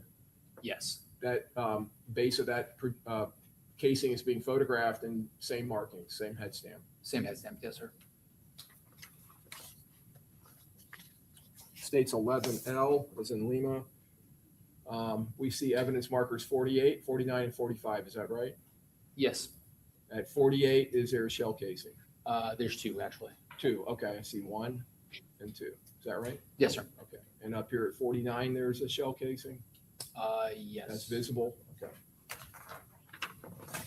States 11M, as in Mike. At 48, we see the 2 shell casings. Yes, sir. States 11N as in November, same process being followed by the tech, Yes, same sir. head stamp, Yes, sir. same markings. Yes, sir. States 11O is an Oscar at evidence marker 48, the other shell casing. Yes, sir. States 11P is in Papa, and the crime scene technician is utilizing same process to photograph the base, Yes. same head stamp. Yes, sir. States 11Q is in Quebec. We have evidence marker 49, another shell casing. Is that right? Yes, that's correct. And in states 11R is in Romeo. Crime scene tech, same process, photographing the base of the shell casing that has a same head stamp. Yes, sir.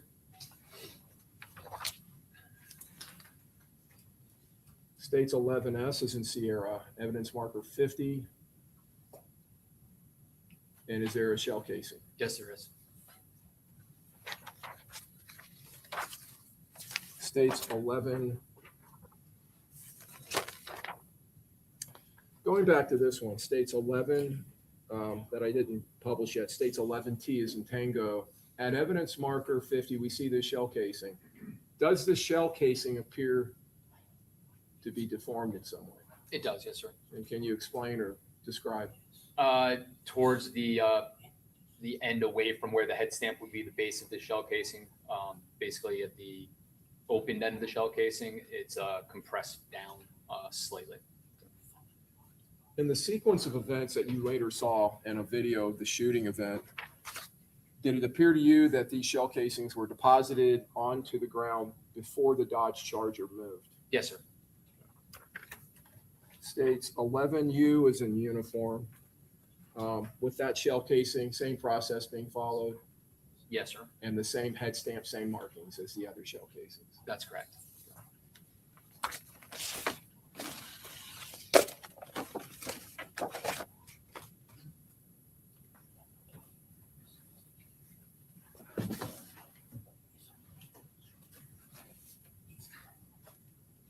Let me bring them to you. Okay. Your Honor, we would tender states 12A through 12U. No objection, Your Honor. Mr. Snarty? Any objection? Mr. Wise? Mr. Petratus? Admitted?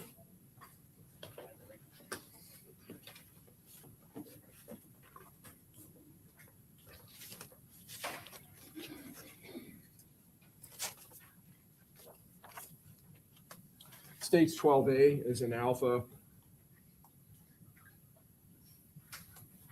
Are we now looking at an area to the, just to the east of the handicap spot? Maybe looking north in the photograph, back towards the building. Yes, looking north, and I believe this is further west from the last sequence of photos, so further west away from the portico. From the portico? Yes, sir. This would be the tire of the Lexus up here in the corner? Yes, sir. Okay. So at that evidence marker in the center there, 51, states 12B is in Bravo, we see a shell casing. Yes, sir. States 12C, with that shell casing, the same process being followed? It is, yes, sir. And do the markings on the base of the shell casing appear to be the same? They do. States 12D is in Delta, we're at evidence marker 52. Is there a shell casing being marked? Yes, sir. States 12E is in Echo, same process being followed? Yes, As far sir. as collection and photographing? Yes, sir. And does that shell casing appear to have the same markings? It does, yes, sir. States 12F, evidence marker 53, we can see the shell casing in the white paint. Yes, sir. States 12G and collection of that shell casing was the same process followed. It was, yes, sir. And were the markings on the base of the shell casing the same? Yes, they were. States 12H is in hotel, evidence marker 54. We're now moving slightly into the handicap spot or parking area. At 54, we can see a shell casing. Yes, sir. States 54, evidence marker 54 states 12I is in India. Is that the shell casing and close up? It is, yes, sir. States 12J is in Juliet. Same process being followed with the collection and photographing of that item. Yes, sir. Same markings on the head stamp. Yes, sir. States 12K is in Kilo, evidence marker 55, another shell casing. It is, yes, sir. Same process being followed as reflected in states 12. L is in Lima. Yes, sir. Same markings on that shell casing. Yes, sir. States 12M is in Mike. We see 3 evidence markers. This would be the front driver's side tire of the Lexus. Yes, sir. That's being shown in the upper left corner of the photograph. That's correct. And we're at evidence markers 56 in the blue painted area of the handicap spot, evidence marker 58 and evidence marker 57, which appears to be just under the edge of the Lexus behind the front driver's side tire. Yes, sir. Okay. Shell casings marked at all of those? Yes. So we go back to states 12H as in hotel to evidence marker 56. Shell casing. Yes, sir. Pretty obvious in that blue painted area. Yes, sir. States 12O is an Oscar. Same process being followed in collection and photographing of the item. Yes, sir. Same information, same markings on the base of the head of the casing. That's correct. States 12Q as in Quebec. Evidence marker 57 just under the edge of the Lexus, another shell casing. Yes, sir. States 12R is in Romeo. Same process being followed by the crime scene technician. It is, yes, sir. In collection and photographing. Yes, sir. Same information on that. That's stamped onto the base of that Yes, sir. shell casing. All right. States 12S is in Sierra. We see those 3 that we've just talked about, the 3 evidence markers. Now we're seeing evidence marker 59 and evidence marker 60. Yes, sir. And evidence marker 58 again, because I don't know if we've addressed 58 yet. Okay, so moving to states 12T is in Tango. Now at evidence marker 58, we see the shell casing. Is that accurate? That is, yes, sir. And states 12U is in uniform. Same process followed with the collection of that shell casing. Good morning. Yes, and does the base of the shell casing have the same markings as the other shell casing? Yes, it does.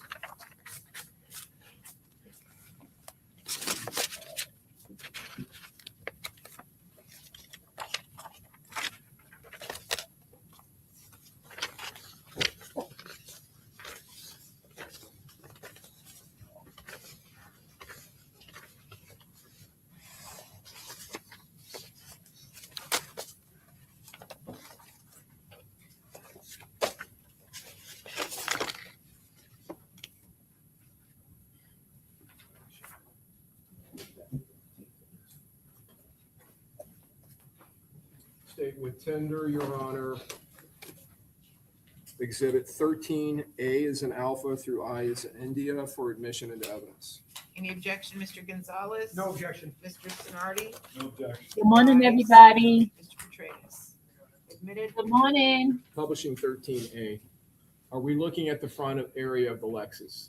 Yes, we are. And now we're looking at evidence marker 60, 61, and 62, That's correct. and evidence marker 59. Yes, sir. States 13B is in Bravo at evidence marker 59, shell casing. It is, yes, sir. States 13C is in Charlie. Was the same process followed by the crime scene technician with collection and photographing? Yes, it was. Was the same head stamp on that shell casing as all the others? Yes, it was. States 13D is Morning, in D. Delta. We're now at evidence marker 60, another shell casing. It is, yes, sir. States 13E is an Echo, same process followed by the crime scene personnel. Yes, sir. item is being photographed and collected here Yes, it is. is the same stampings on the base of that cartridge case as all the others. They are, yes, sir. States 13F is in Foxtrot. Evidence marker 61, shell casing It is, yes, sir. located. Yeah, I'm gonna try out something. And I'm gonna states mute myself and 13G, see if you we guys see the hear crime me. scene technician Continue following hearing the same this, okay? procedure with collection and I'll mute photograph. myself, okay? Yes, we do. And does Yeah, let me this know if y'all cartridge hear me. case have the same head stamp markings as the others? Yes, sir. States 13H is in hotel at evidence marker 62 and right to the front, looks like front left of the, actually in the front of the Lexus, another shell casing. Yes, sir, it is. States 13I is in India. And with that shell casing, was it collected and photographed in the same way as all the others? And did it have the same head stamp markings as the other shell casings? Yes, it was. And yes, it is.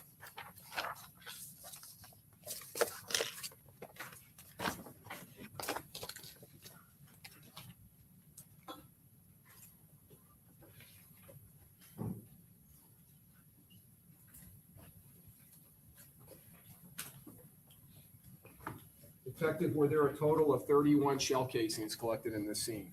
Yes, sir. Were they all 9mm shell casings? They were. Did they all have MXT marked on them? They did. On the base of the shell casings? Yes, they did,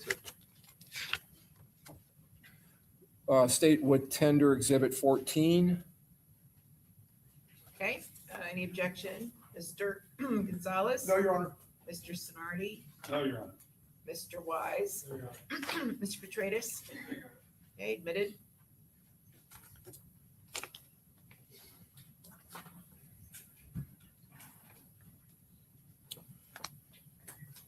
May I approach the witness, Your Honor? Yes. You've previously seen that, Detective? I have, yes, sir. Okay, all right. And do you recognize it? Yes, sir. Now, earlier you told us that these items are being placed into separate containers. That's correct. In this case, and I'm going to publish, Your Honor, States 14. What type of packaging is this? This is a standard manila envelope used for packaging pieces of evidence. And is this type of packaging, this envelope, the paper envelope, is that something that is commonly utilized in law enforcement for the collection of items of evidence such as projectiles or shell casings? Yes, sir.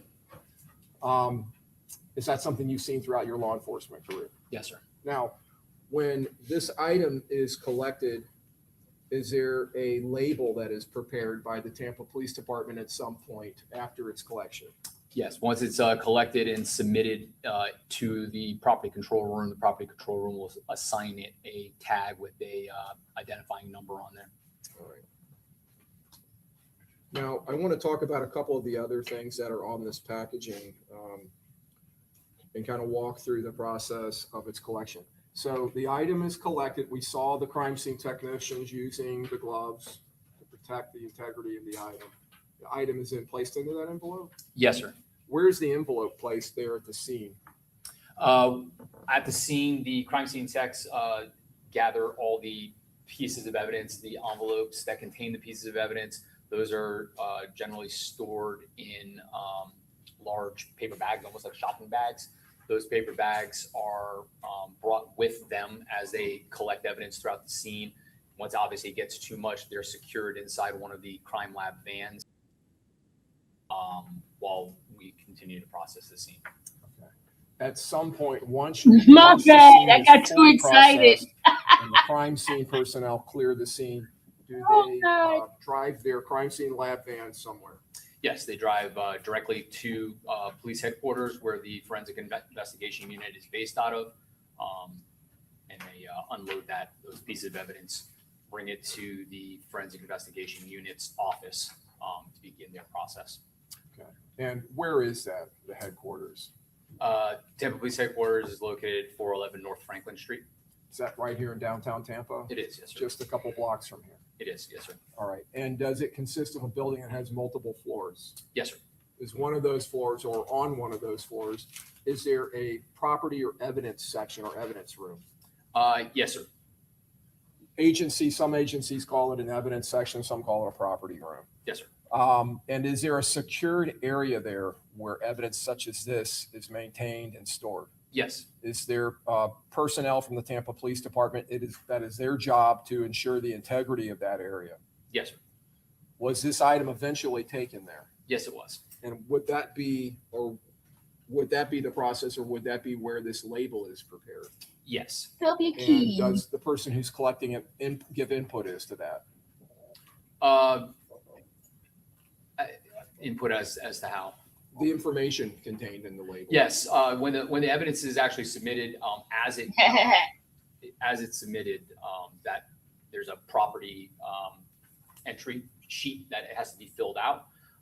Each item number has a description block next to it, where the person who's submitting that evidence completes the item number, the package number, and the description of that evidence. That information is then transcribed by one of the evidence control technicians that works in the section, and that's the information that gets put onto the label.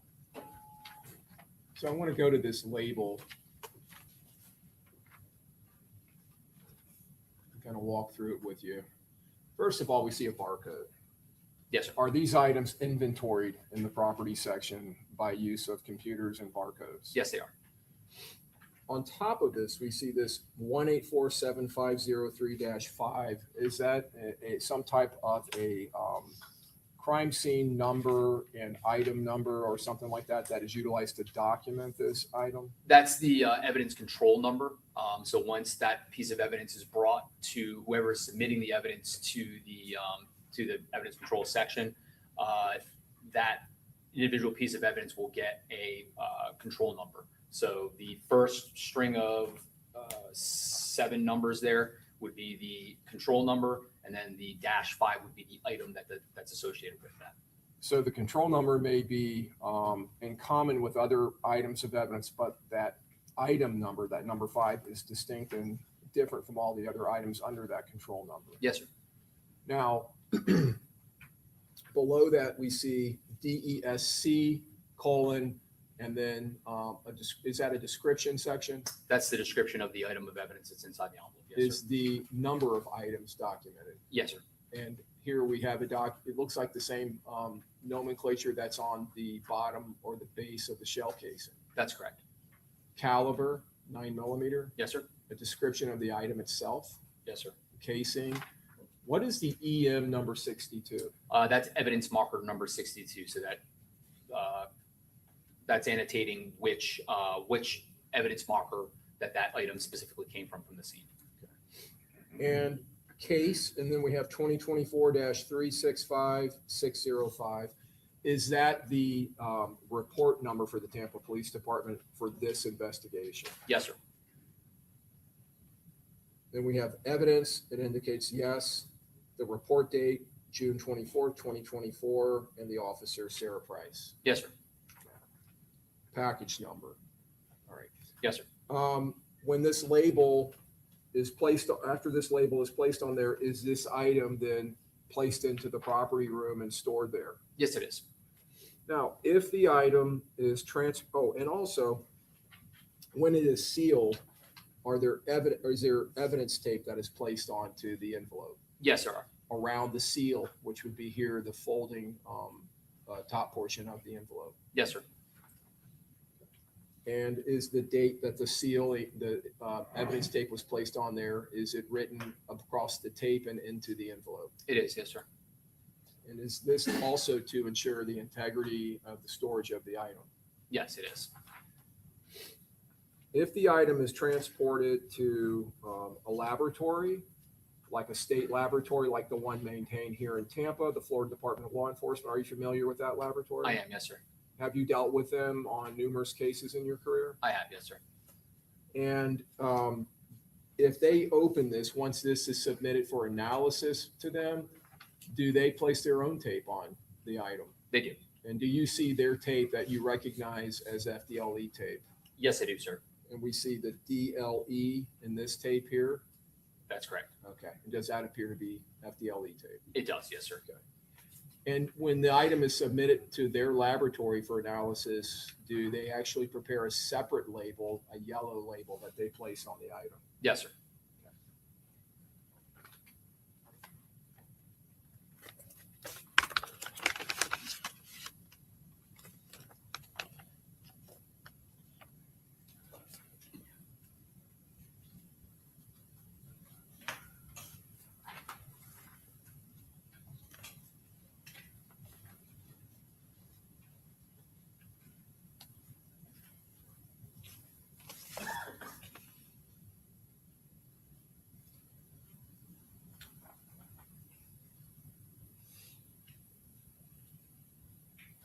May I have one moment, Your Honor? Yes.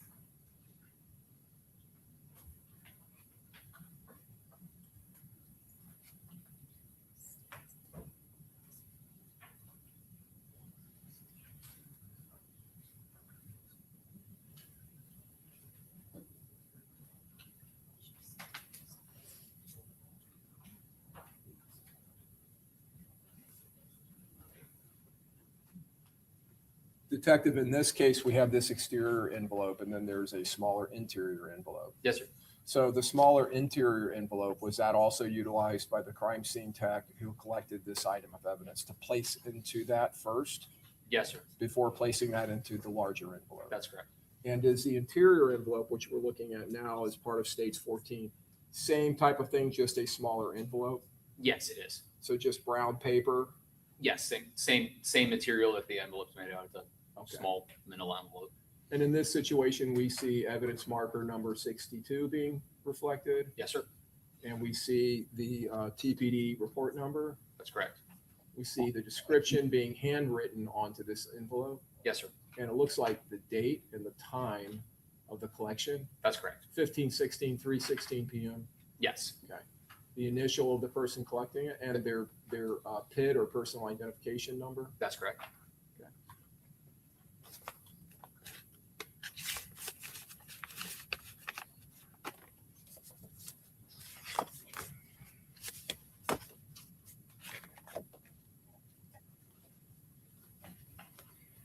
The 9mm shell casings, from what you saw, and we're going to talk about the video that was collected there in a minute, but from what you saw of the video that reflects the actual shooting, do the casings appear to be in an area that would be consistent with the person on the far, or let me put it directionally, to the far north towards the edge of the building during the incident that is firing a weapon, to be near that person and be consistent with his pistol firing and leaving those shell casings? Yes, sir.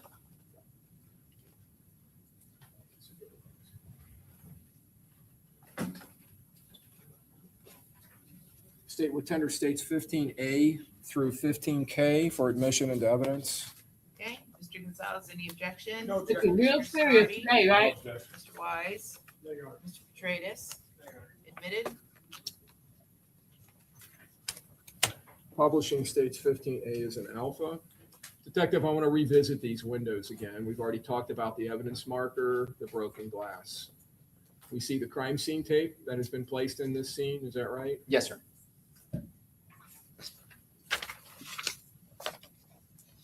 States 15B is in Bravo. See the same area again. Look at the That's window. Wow, I'm going to shattered. draw your attention to an area here by my finger. Did there appear to be some kind of a defect or damage to the framing of the window there? Yes, it did. They didn't say who they was shooting States at. 15C is in Charlie. That could have hit More more close people. up Thank of God the it wasn't area. that many more people. Yes, sir.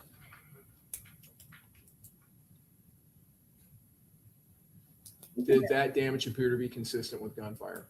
Yes. States 15D is in Delta. Is this just a more close-up photograph with a scale being utilized, a measuring scale? Yes, sir. We see what appears to be an impact and then some type of debris being deposited onto the framing of the window Yes, sir. from the impact. That's correct. We also see in this aluminum or metal here in the frame that there's defects and damage. Yes, sir. Did it appear that that was where the glass was broken and then it just shattered? Yes, that appeared to be the projectile strike that resulted in the shattering of the glass. States 15C, back to the divot in the wall at states 26. States 15F is in Foxtrot, a more close-up photo of that. States 15G is in golf. So now we see that defect. Would that be fair to say, Detective? Yes, In scale. that's correct. Okay. And it appears this scale is centimeters. Yes, sir.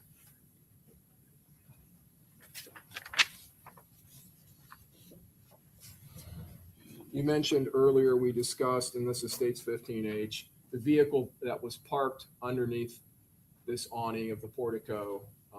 The vehicle's facing to the east. That be fair? Yes, it is. And that vehicle was there, parked there during the incident as reflected by the video. It was, yes, sir. And the employee was there working. Yes, sir. Oh, wow. States 15I is in India. We see an evidence marker 64 on top of the vehicle. Yes, sir. States 15J is in Juliet. Do we see an area there that marker is there? Yeah. Yes, sir. It's there to mark the defect on the top of where the roof meets the B pillar of the passenger side rear door and window. States 15K is in Kilo.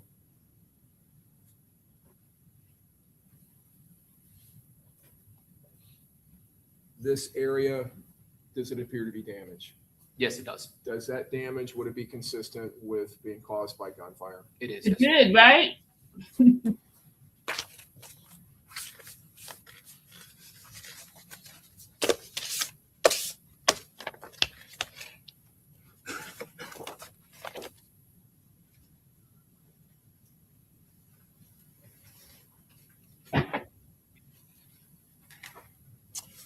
State would tender 16A through 16R, 16 Alpha through 16 Romeo.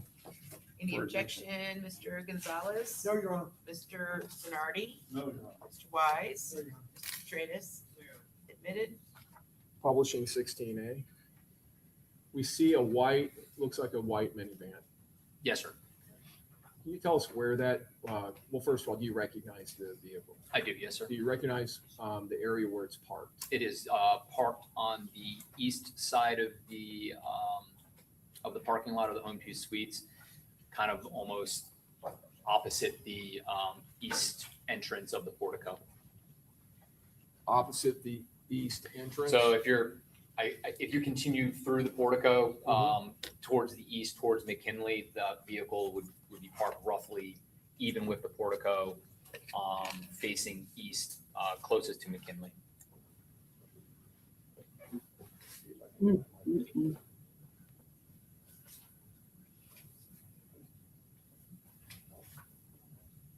So I'm This gonna one got publish, gray hair already? one real quick. Oh, no, he's just bald at the top more.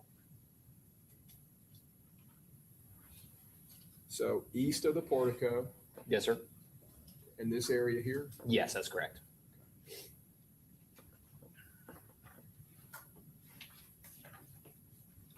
so that vehicle would be facing 40th Street or McKinley? Yes, sir. State 16B. Was there some damage that was noted to this vehicle? Yes, sir.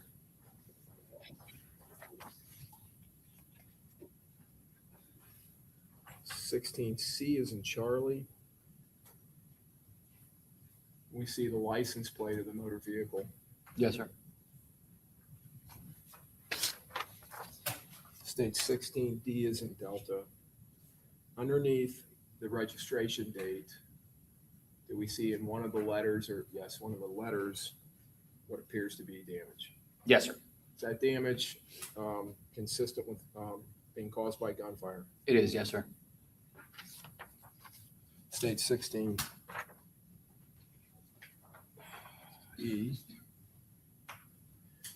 This damage, was this brought to the attention of the Tampa Police Department? Yes, sir. Well, we were on scene investigating the rest of the scene, we were approached by the driver of that vehicle.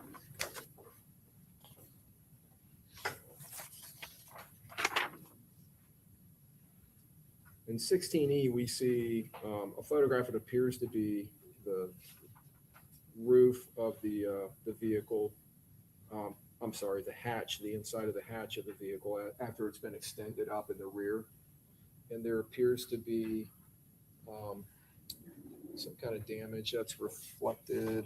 Maybe we can get a more close-up 16F. There it is, right in here. Yes, sir. Did it appear that the projectile that caused the damage to the tag number had passed through? It did, yes, sir. State 16G, is that just further documentation of that? It is. State 16H, there was an item in the rear compartment of the minivan that appeared to have damage in this area. Yes, sir. State 16I is in India. Is that just documentation of that damage? It is, yes, sir. State 16J. And does this photograph reflect damage to one of the rear passenger seats? Yes, sir. State 16K. Actually, that should be this way. Does it reflect multiple areas of damage? Yes, it does. So let me ask you about that.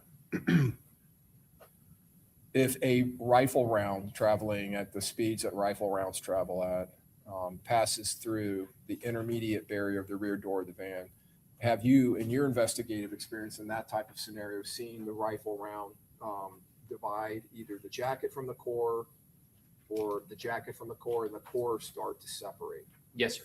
Okay. And cause damage like this? Yes. States 16L is in Lima. Is that just a closer photograph of that damage to the rear passenger seat? It is, yes, sir. State 16M. Does this photograph show the front of that seat and potential damage caused by penetration through the seat by those projectiles? It does, yes, sir. State 16N. Is that just a close-up of those of that damage to the seat, the front of the seat? Yes, sir.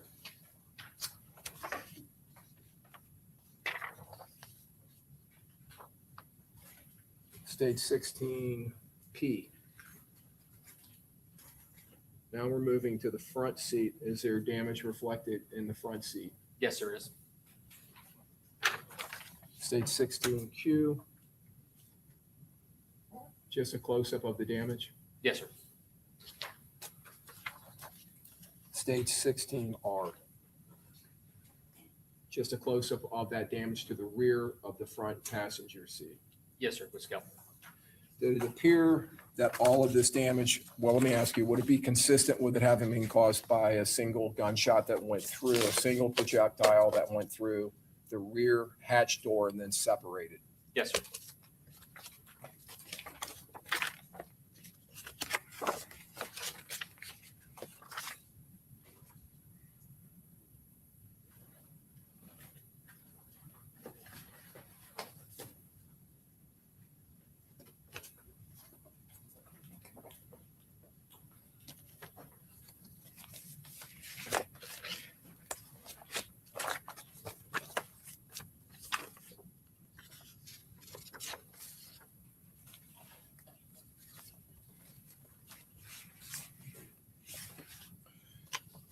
Go back to states 8B is in Bravo.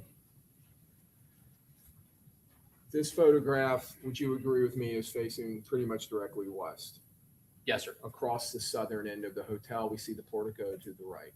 That's correct. We see the Lexus motor vehicle in the handicap spot. Yes, sir. On that western edge of cars that are parked in spots that are stacked in a north-south direction, we see this empty spot here between this sedan and what appears to be a Mercedes SUV. Is that correct? That's correct. I want to talk about that area. I would move, Your Honor, Intender State 17A as an alpha through K as in kilo for admission into evidence. Any objection, Mr. Gonzalez? No objection. Mr. Sonardi? No objection. Mr. Wise? Mr. Petratus? Admitted. Early in the investigation, was this yellow Bronco parked in that spot? Yes, it was. And in your investigation of this case, your review of the video of the actual shooting, at some point during the shooting, did a third shooter appear in this area between these two motor vehicles? Yes, sir. And was he firing what appeared to be a rifle? Yes, he was. So in 17A, we see this yellow Bronco, and we see an evidence marker on top of it, of evidence marker 63. That's correct. Is that right? Okay.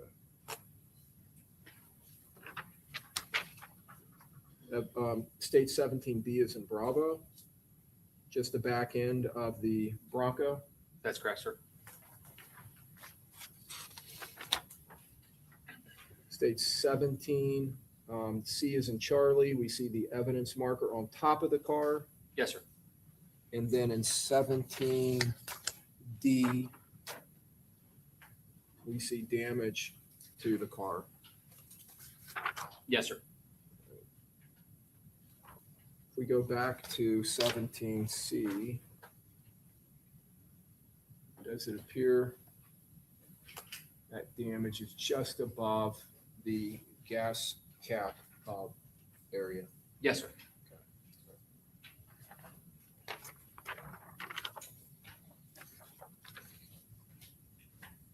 State 17D.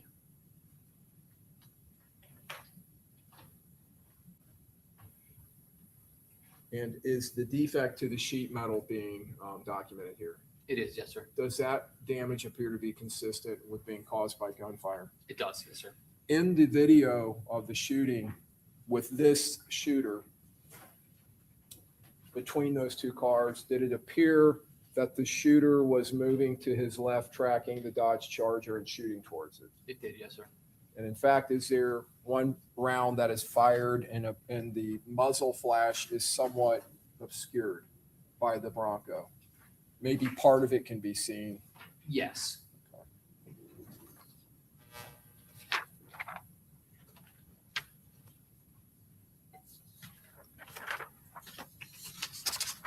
State 17E, is that a photograph of the interior of the car? It is, yes, sir. What did you just show? State 17, Wait a second. F is in Foxtrot. We just It's saw the like a car. photograph of the, well, let me go back to 17E so we can get an idea of what we're looking at. So this area here. Yes, sir. In photographing this, were you attempting to document any damage that may have been caused by that round that caused the exterior damage? Yes, sir. 17G is in golf. Did it appear that there was some type of a defect? There did, yes, sir.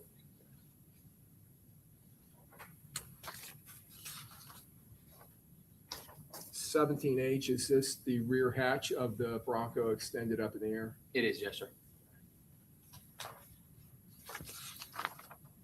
17I is in India. Did there appear to be damage to the inside of the rear hatch? Yes, sir.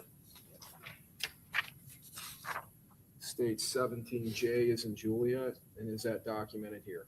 Yes, sir.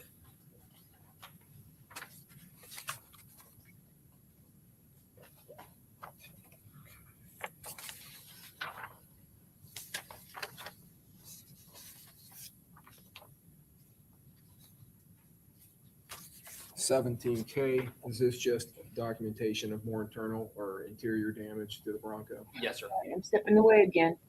It appears to be a defect or a hole. Yes, sir.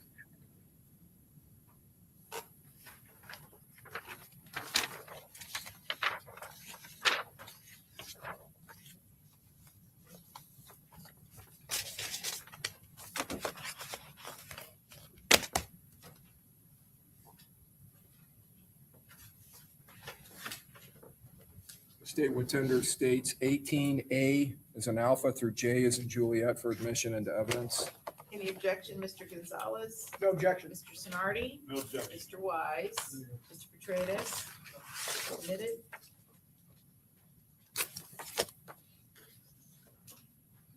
States 18A.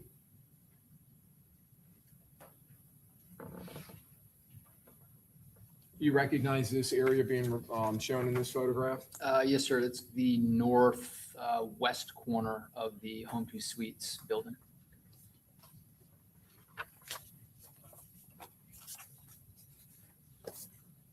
States 17, or I'm sorry, 18B is in Bravo. Looking, well, first of all, the camera angle here would be fair to say is facing south. Yeah, pretty much due south. Yes, sir. And the flagpole we see in the distance, would that be back down towards the end of the hotel where the portico is? Yes, sir. There is some type of structure here that appears to have a wall. Do you know what that is? Yes, sir. I believe it was like a dumpster area with a cement wall surrounding it. I'm going to zoom in a little bit. Was there an item found right here in this area? Yes, sir. The plastic molding from the underside of the vehicle.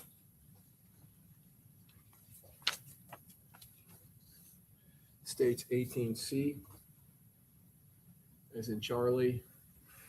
The vehicle parked in that spot, did it appear to have damage? Yes, it did. Some type of paint transfer? That's correct.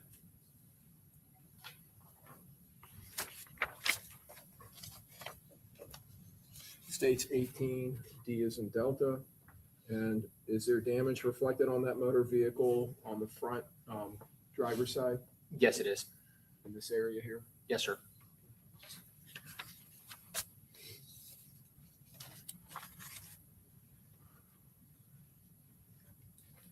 Just so we can, I'm going to go back to one real quick, just to kind of orient us to what we're looking at. Got it upside down.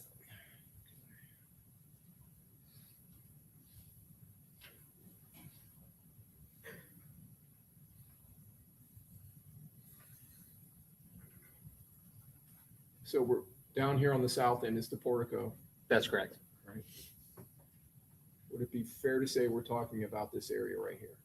Yes, sir. Northwest end of the building. That's correct.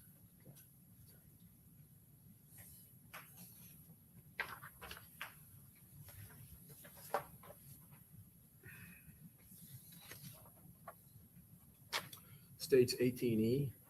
It's an Echo. Was there more damage noted to the rear quarter panel, driver's side quarter panel of the vehicle? Yes, sir.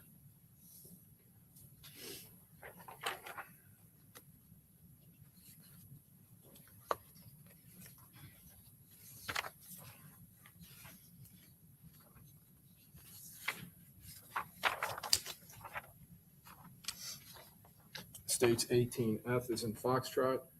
Is that just a close-up of the, I believe, the front driver's side quarter panel? Paint transfer, let me go back out. Yes. Yes, sir.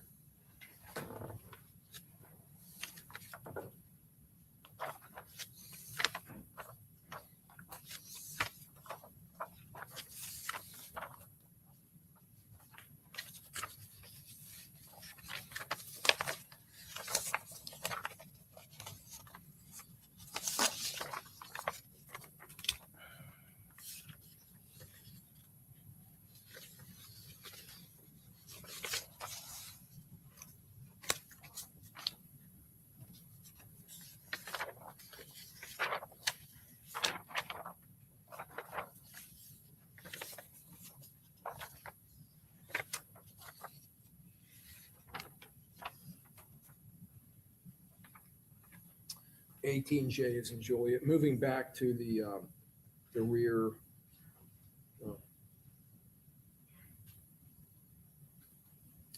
Maybe the front quarter panel. There appeared to be a streak going across here. Yes, sir. Possible damage of some kind of scraping that occurred to this car. That's correct. Did your investigation reveal that that car was parked in that spot during the time of the incident? Yes, it was, sir. otherwise not involved in the incident? No. Okay.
States 5F is in Foxtrot.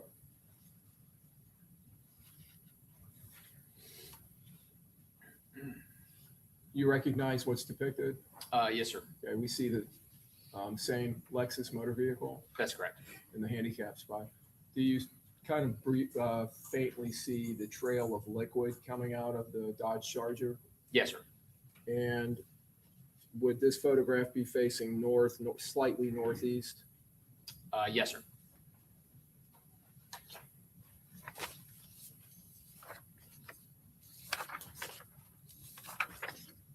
States 5J is in Julio. And now the camera is moving further north, still documenting a northbound direction.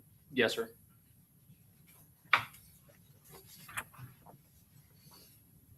This is a law enforcement vehicle. Yes, it is.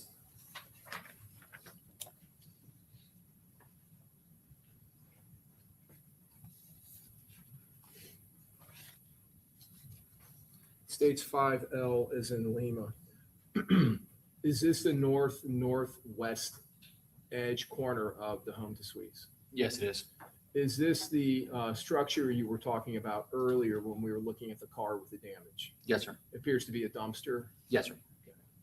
And are there parking spots that are oriented west to east that run down this western edge of the home to suites? Yes, sir. And is this the most northern parking spot before getting to the dumpster grass area? It is. Did your investigation reveal, and we can actually see the liquid trail, that the victim's car, the Dodge Charger, while in flight from the shooting, actually went over this curb and through this area? It did, yes, sir. And did it take it past the driver's side of the vehicle where you found the damage? Yes, sir. Okay. And then that car ended up here. That's correct. Did you find an item in this area that was consistent with being the rear window of the Dodge Charger that had been displaced and fallen off the vehicle? Yes, we did, sir.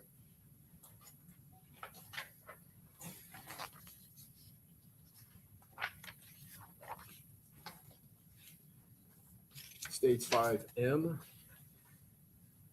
Now, is this the area where the Charger would have passed through? Yes, sir. And is this camera angle facing directly west towards that small building with the dumpster? Yes, sir. And is this the sidewalk that the Dodge Charger would have passed over? Yes, sir. This item here, was that the item we saw earlier when we were looking at the car with the damage? I believe it was depicted in that photo as well. Yes, sir. And this is a portion of the bottom of the Dodge Charger that was displaced? Yes, sir. It appears to be the plastic molding that covers the bottom of the engine compartment of the vehicle. States 5N.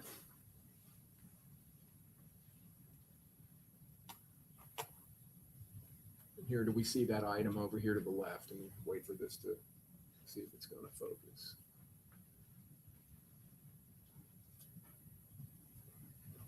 Yes, sir. All right. And does this reflect the path that the Dodge Charger took? It does, yes, sir. Okay.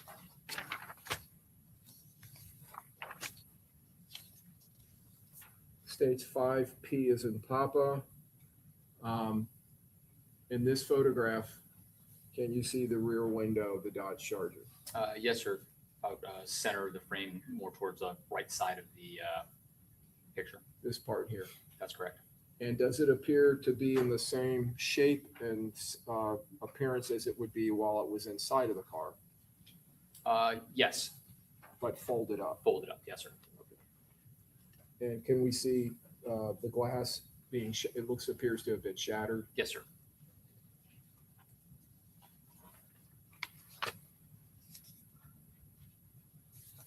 States 5Q. In this photograph, can we see reflection of light off of the liquid that was left? Yes, sir.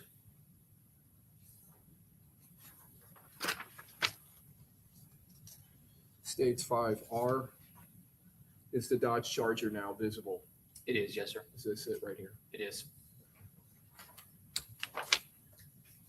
States 5S is in Sierra. Is this the Dodge Charger? Yes, sir. Okay. And can we still see the liquid that is being deposited as it's moving? Yes, sir. To the left here, we see a Hyundai motor vehicle. Was that one of the motor vehicles that was parked behind the victim when the incident occurred? Yes, sir. Or the motor vehicle that was parked behind? Yes. Okay.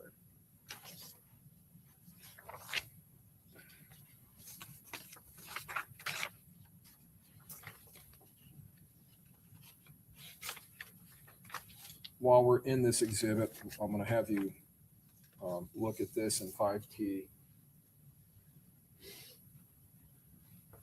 This would be the northwest edge of the hotel, reflecting all the floors. Yes, sir. Just for reference, this is that dumpster area. That's correct.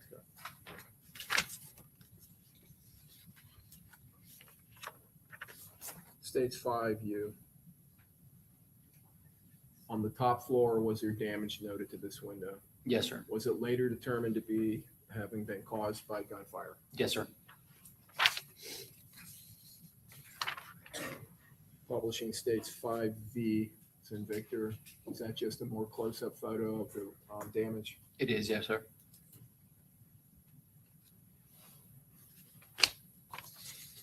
States 5N. Is this another window that was impacted by gunfire? Yes, it is.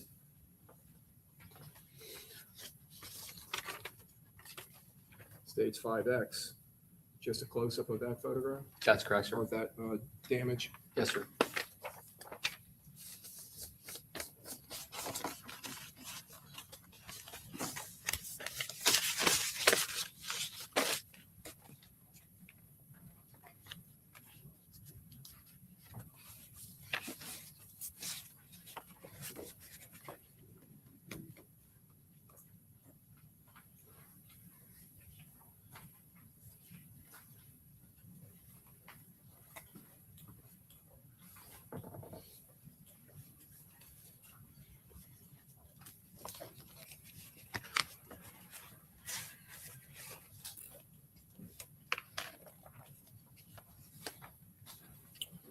Publishing states 7A is an alpha. It's at the front end of the Charger. It is, yes, sir.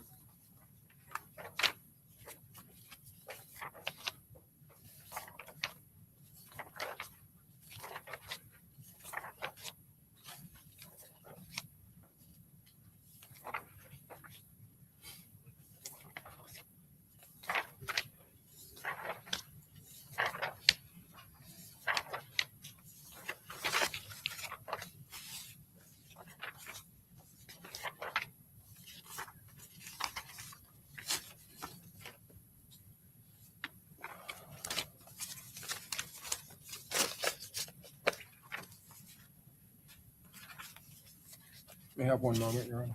Yes.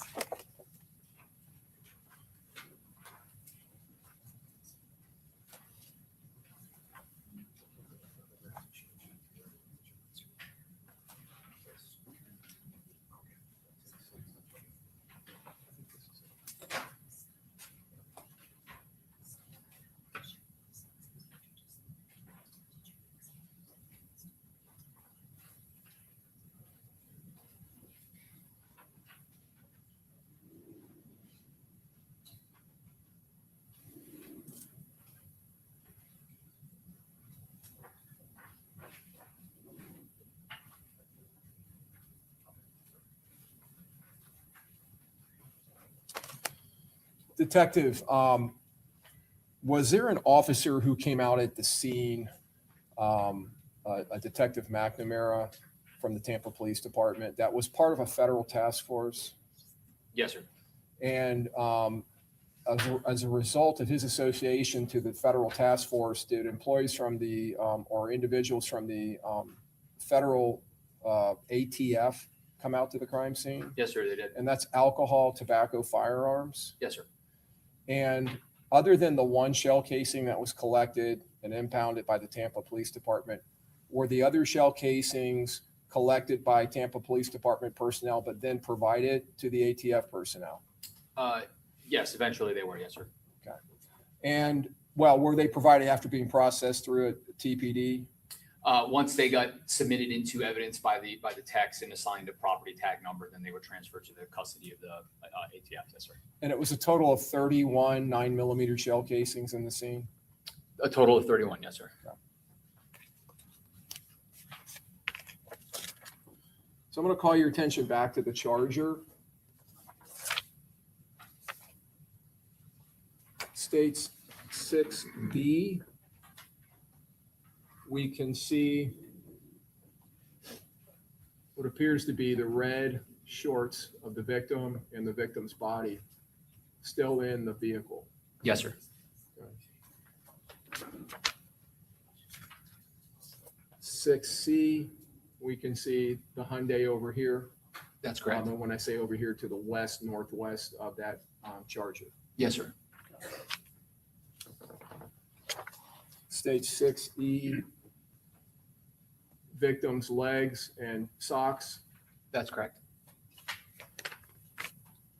And stage 6F, we can see the victim's upper body, his right arm, his hair, and a stocking cap in his upper body. Yes, sir. Would it be fair to say that his body is face down, straddling over the center console into the back seat? Yes, sir. Would that position be consistent with him attempting to take cover? Yes, sir. Okay. Now, stage 6G is in golf. We can clearly see in these photographs that we are now, well, you were now at that time clearly into daylight hours. Yes, sir. All right, so I want to talk to you about that. When the Tampa Police Department in the city of Tampa and Hillsborough County, which is contained within Hillsborough County, yes, sir. when you respond to a homicide scene, does the homicide unit, if you determine that there is a deceased individual that you believe is the victim of a homicide, do you contact other agencies to respond to that scene other than law enforcement? Yes, we did. Well, at least TPD. Yes, sir. Is one of the agencies the state attorney's office? Yes, sir. And when a body is still in the scene, does an assistant state attorney normally respond out to the scene? Yes, sir. And is that to assist with legal issues such as search warrants and that type of thing? That's Maybe charging decisions. That's correct. Yes, sir. Do you also contact the Hillsborough County Medical Examiner's office? Yes, sir. And do they maintain a dispatch? They do. Yes, sir. And do they dispatch personnel to the scene to conduct their investigation of the scene? Yes, sir. They do. Ultimately, inevitably, when you have a victim of a homicide in a scene like this, and you, in this case, you believe the victim was killed by gunshots or gunfire, is the body ultimately transported from the scene to the medical examiner's office? Yes, it is. And is that for the purpose of an autopsy examination? Yes, sir. It is. And is that for the purpose of determining the cause of death and the manner of death? Yes, sir. All right. So when the body's in the scene like that, well, first of all, let me talk about the medical examiner's office. After they are contacted, does that take sometimes up to several hours before they can get personnel to the scene? Depending on their call volume that they have to respond to. Yes, sir. And is that especially true when it's early in the morning or in non-business hours? Yes, sir. And on some occasions, do actual associate medical examiners, the doctors who perform the autopsies, do they actually respond? They do. Yes, sir. But almost always do they have forensic investigators who respond? Yes, they do. And they will take their own photographs and they will view the body. Yes, sir. That's correct. Before the medical examiner's office personnel arrive at the scene, is the body, if it can be helped, is the body changed, affected, moved in any way? No, sir. Are you trying to maintain the position of the victim's body and the dynamics around the body until the medical examiner's office can get there to look at it? Yes, sir, we are. And in fact, under the law, does the medical examiner's office have jurisdiction over that body? Yes, they do. Until it's taken to the autopsy examination? Yes, sir, they do. Okay. So legally, you really are not supposed to be manipulating the body or molesting it in any way or moving it. Is that right? That's correct, sir. Okay.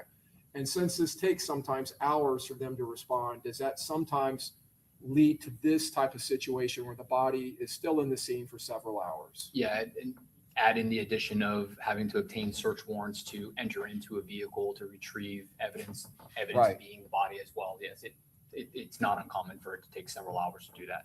And once they arrive after taking their photographs, will they commonly manipulate the body, check the body, move the body, look for injuries on the body? Yes, sir. Do they go through clothing, check pockets, things like that, remove items of maybe found like a wallet, maybe something that's inside of a pocket, like a lighter, a wallet, something like that? Sure. Yes, sir. Okay. In this situation, if someone was to ask, why didn't you cover Mr. Jones with a sheet just for dignity purposes? Are you supposed to do that, to cover a body in this circumstance with just a sheet? No, we avoid that at all costs. It's for the purpose of, avoiding any kind of contamination to the body, to the evidence that may be deposited on the body and around the body. So the fact that a body may lay in a scene, and it may be out in the open on a parking lot, and it may be a somewhat undignified situation, is just not preventable. No. Now, in that circumstance, if the body's out in the open, you all have blinds sometimes that you'll put up. If it's in the middle of the daylight, there's public around to try to protect the dignity of the victim. Is that correct? If we can use them, we try to. And the integrity of your investigation? Yes, sir. Okay. But in this instance, the body was inside of a motor vehicle and there was a huge crime scene protecting it? Yes, sir. Tape was around it, protecting it, keeping the public away? Yes, sir. All right.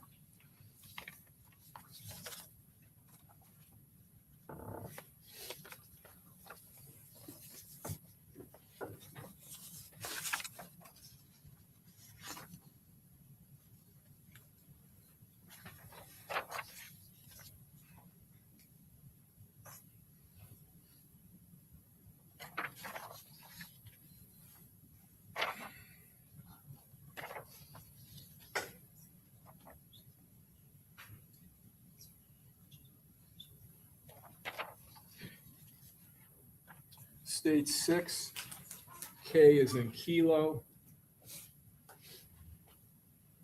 This photograph appears to depict maybe a phone charger and some phones laying on the front passenger seat. Yes, sir. And some shoes. Yes, sir. Were those determined to be associated to Mr. Jones? Yes, they were, sir.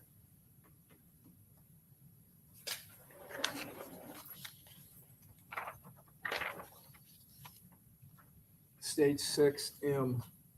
And is this documenting the process I talked about earlier where the victim's pockets are emptied? Yes, sir. And here we have a key fob and a driver's license and looks like a credit card or a debit card. Yes, sir.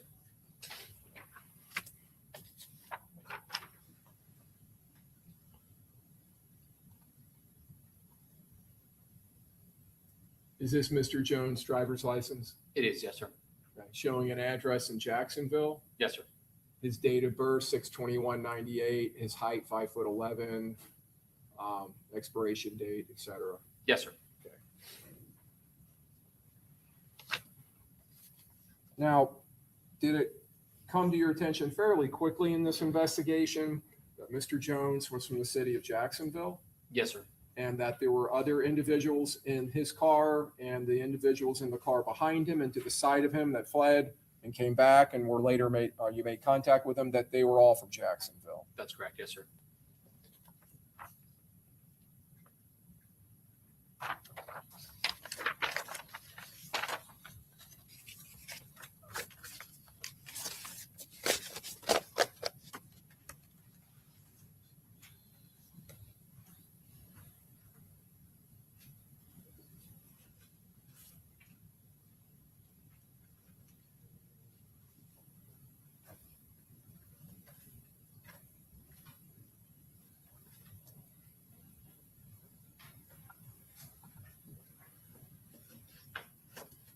Your Honor, the state would tender states Exhibit 19A as an alpha through G as in golf, and Exhibit 20A as in alpha, P as in Peter.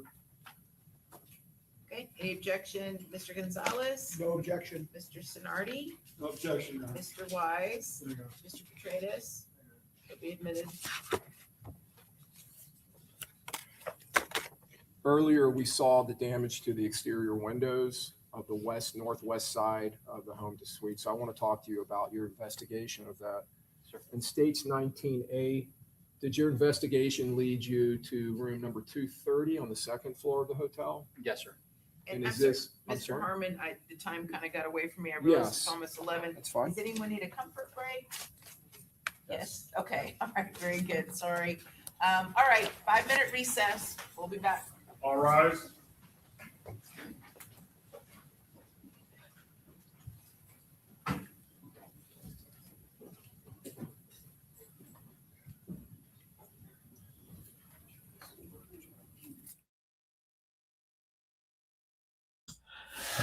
Five minutes? Wait a minute. How is that a comfort recess? 5 minutes? Lord have mercy. All right, y'all.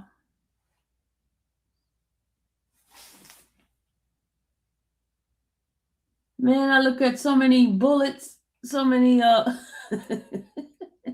shell cases, it's ridiculous. I've seen so many shell cases in this thing here.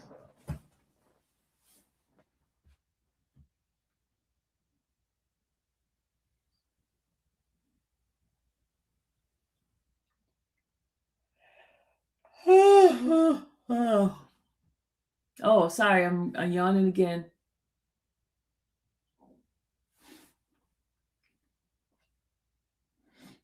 She seemed like she's on time. She's not like, you know who.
These telemarketers getting on my nerve.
It's quiet in here.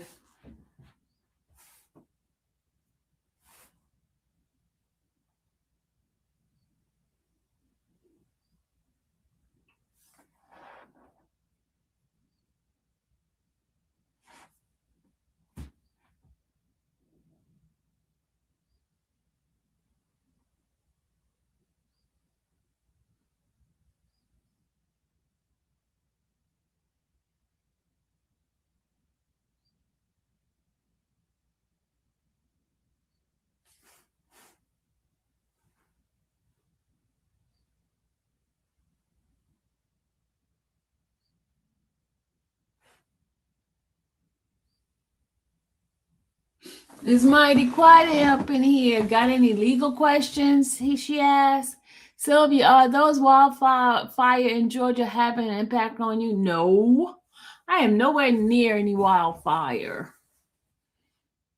I don't have any trees near me either. Thank you, Lord. It's bad enough to have trees on the other side of here. Imagine if it was trees around me.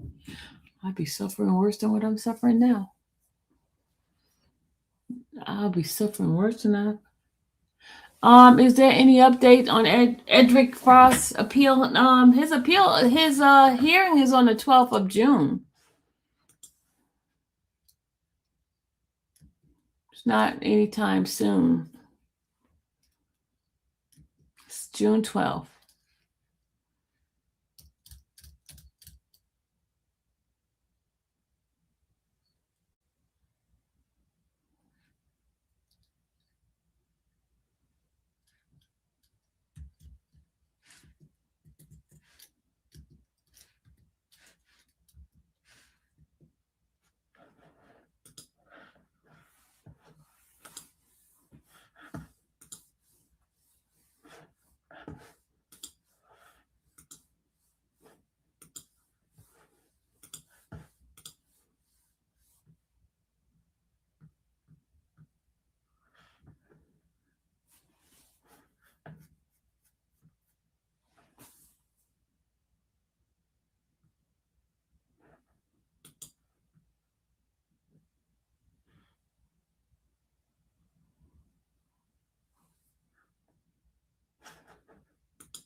Yep.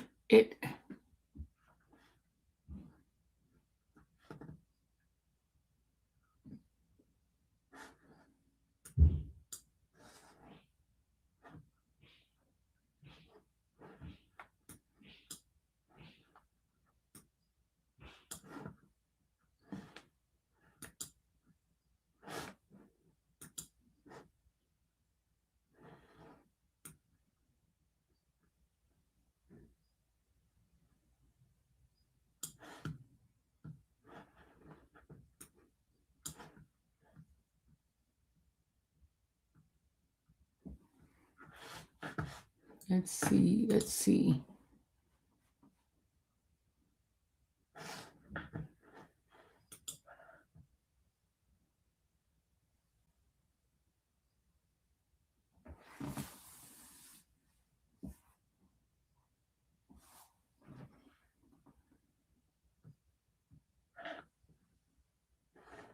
Oh, you want me to play the song? Okay, so you and Cabell could dance on the streets of the YouTube streets. Hold on, there we go.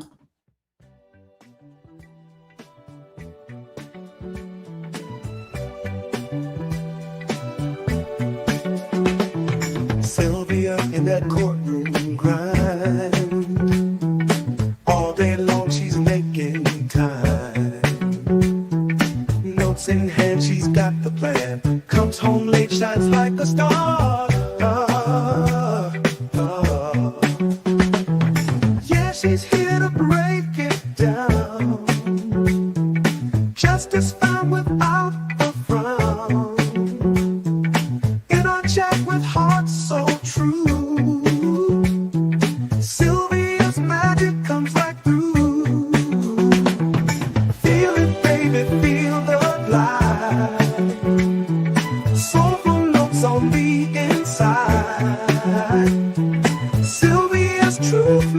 sway.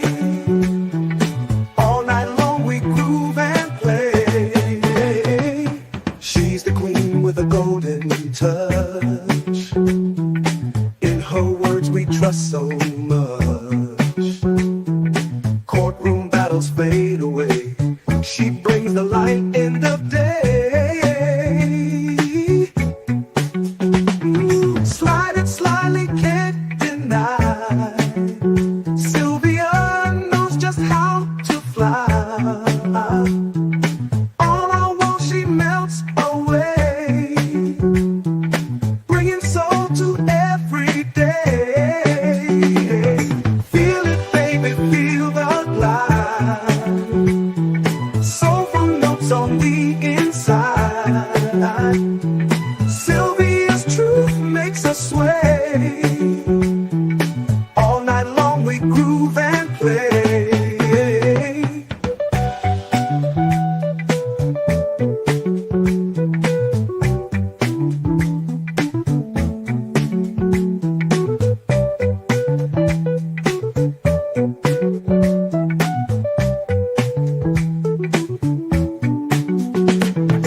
Feel it, baby, feel the glide.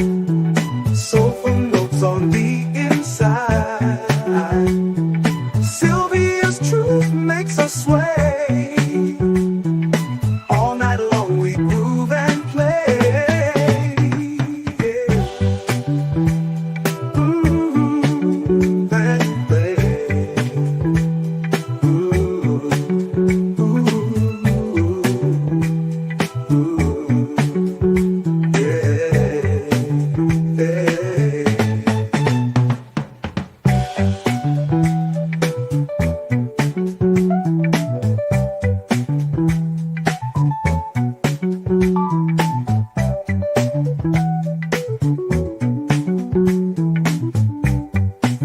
And Judge, before we have the jury, the next witnesses that we have, the next three witnesses, and I sent you and. I've got the Counsel- list. Okay, thank you. All right, let's bring in our jury. Last we had two still using restrooms. Okay. So the jury is still using the bathroom, y'all.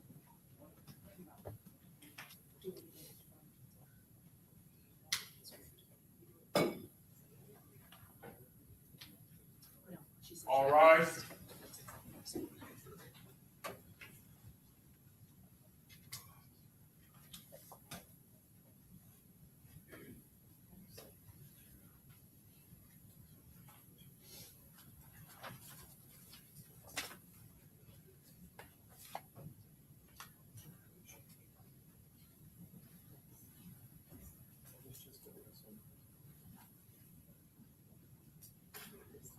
All jurors right now. Okay, very good. Welcome back, members of the jury. And Mr. Harmon, you may proceed.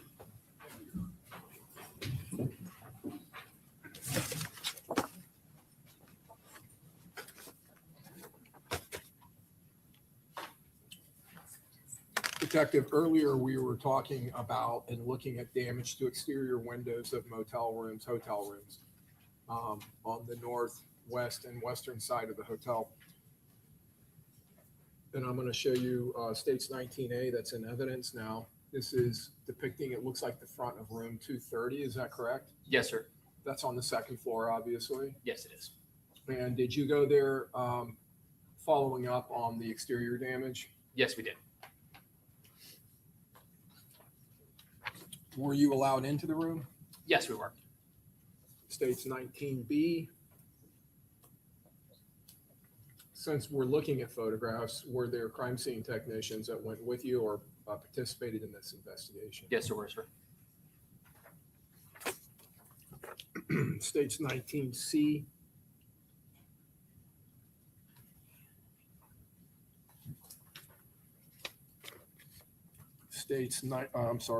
States 19D is in Delta. What does this photograph depict? The window in the room and the projectile strike damage to that window. It appears, looking outside of that window, we can see the top of the dumpster area. That's correct. Yes, sir. Would that put this room slightly north of that dumpster? Yes, it would.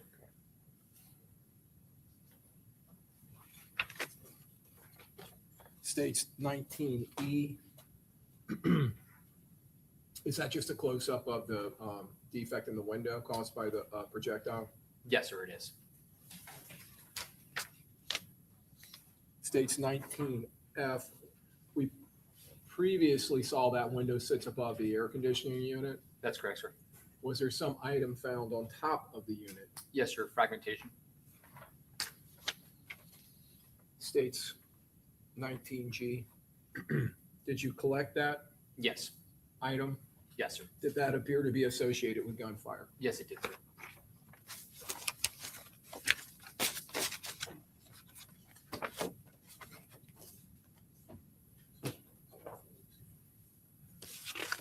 Moving on to states 20A, and now going to the fourth floor of the hotel. States 20A is an alpha. You're now at room 430. That's correct. States 20B is in Bravo. Is that the interior of the room? It is, yes, sir.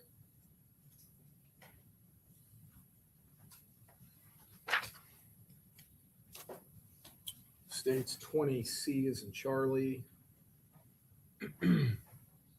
Just another view of the interior with the beds, and now we're looking at, I guess, partially the roof, ceiling. Yes, sir. Okay. States 20D is in Delta. Was there some damage or defect in the wall that was being documented Yes, sir. in this area here? That's correct. States 20E. Is that a close-up? Yes, it is.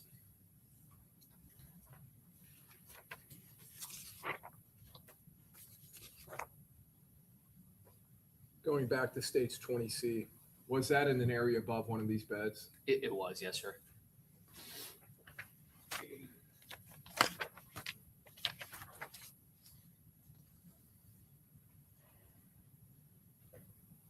States 20F is in Foxtrot. Is this the window of the room Yes, sir. with the blinds that are still, well, the blinds are closed? Yes, sir. Was there damage to the blinds caused by impact to the window by some gunfire? Yes, sir. States 20G. And is that the impact of the window? Yes, sir. With the blinds rolled up. Yes, sir.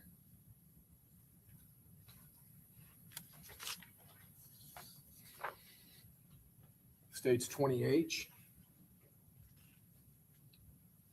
Is that damage to a window? Yes, sir.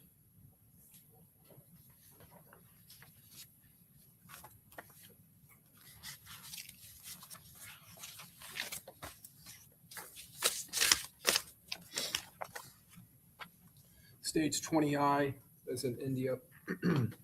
Did you find damage in the adjoining room, 432? Yes, we did, sir. States 20J is in Juliet. Is that just entering the room, a photograph? It is, yes, sir. These rooms were occupied. 430 and 432 were occupied. Yes, sir. States 20K. And we can see here, it looks like the window, the blind is halfway up or partially up. Yes, sir.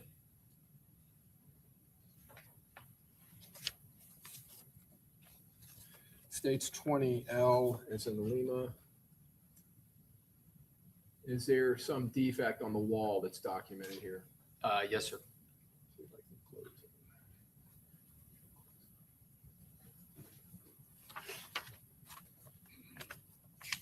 States 20M. A little bit of a close-up of that.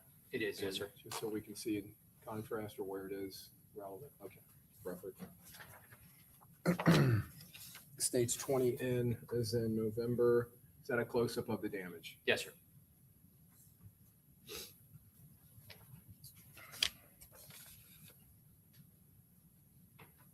States 20O is an Oscar. Was there damage not just to that wall, but also on the ceiling? Yes, sir.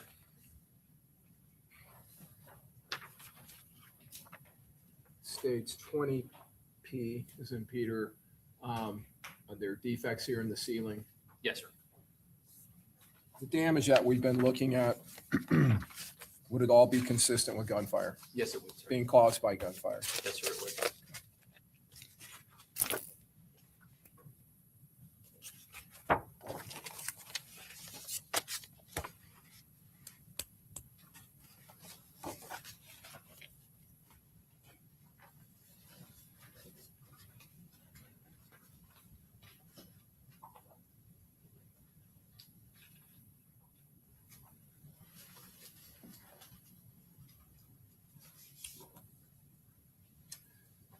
The state would tender for admission into evidence states 22A through B and states 23.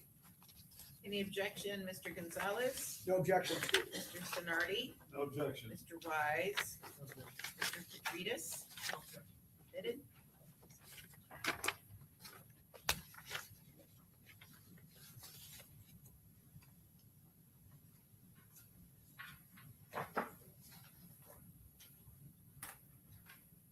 Publishing states 1.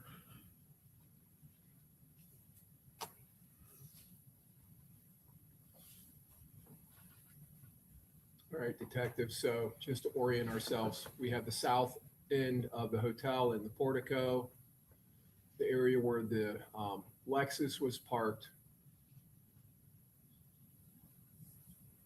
And we have these parking spots that are lined up north to south that we talked about. And then we have in the curb angles at a 45 degree approximately to the northwest. Is that right? Yes, sir. And there appears to be a drive heading into the back of the Holiday Inn. That's correct.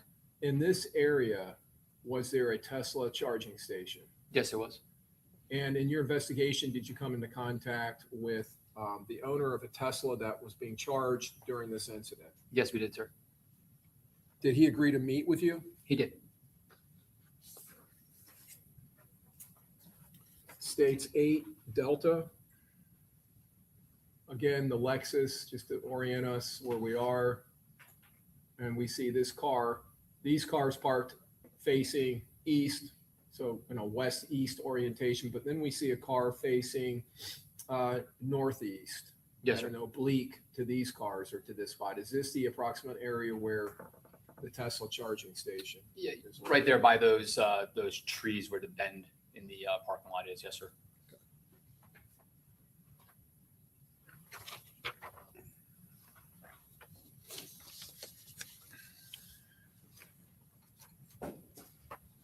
And when you met with the owner of the Tesla, did you and Detective Kirkpatrick both meet with him? Yes, we did. Why were you meeting with him? Why did you summons him? Or did he come to you? No, we tracked him down. He was a guest at the Home 2 Suites. Reason being, myself and Detective Kirkpatrick both know from experience that Teslas can be equipped with a thing called Sentry Mode, which basically takes the Tesla uses cameras all around. That's how it navigates and does the self-driving stuff and everything. But it can also use those cameras if the Sentry Mode is enabled to record activities around the car. If there's some type of motion or movement around the car, basically as a security feature. Okay. And the owner of the vehicle, did he come downstairs and actually meet with you at the Tesla itself? Yes, he did. Did he access that security system internally within the Tesla? He did. Was he able to locate recorded and stored video footage from the time or around the time the shooting occurred? Yes, he did. And did you view it? I did. How did you view it?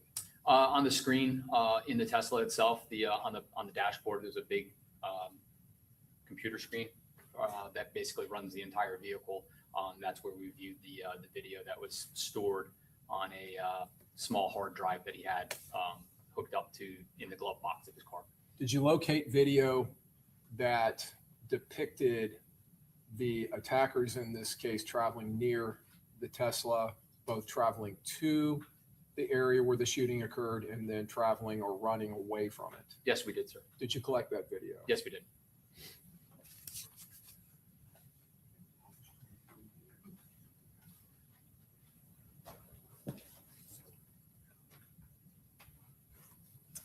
Your Honor, we're going to publish States 23.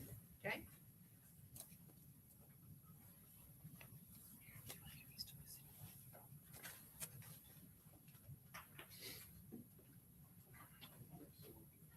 They'll never do a crime near a Tesla. Never near a Tesla.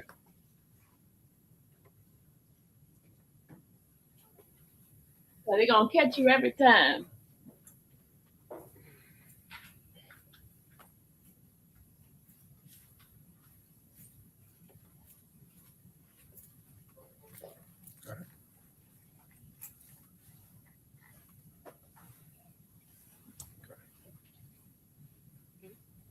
First, before you do, just Detective, is this the beginning of that footage that was collected?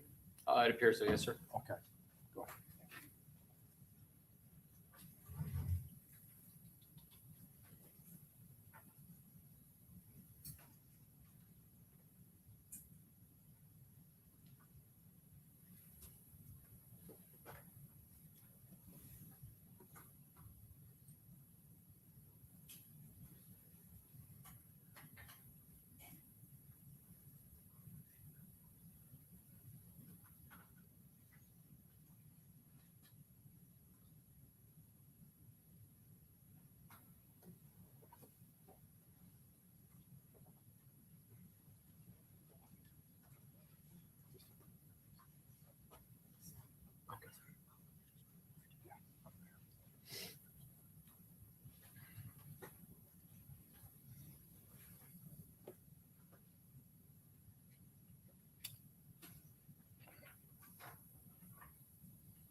Detective, does that appear to be the same car that had passed earlier? Yes, sir.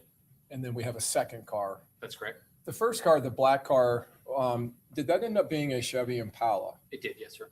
That became a suspect vehicle in this case. Yes, sir. The second car, is that a silver Chevy Cruze? It is, yes, sir. And did that become a suspect car in this case? It did, yes, sir. And it appears the Cruze just did a 3-point turn and turned back around to That's head correct. to the south. That's correct, yes, sir.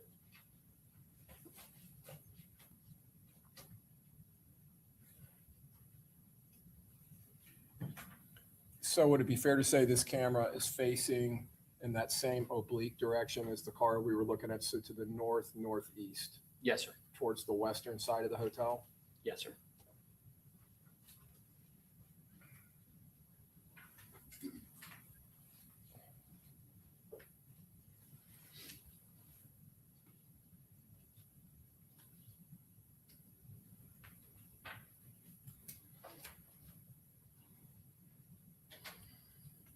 The people who just ran by in the videos that were later collected from the hotel, did they appear to be consistent with the shooters? They do, yes, sir. And how they're dressed?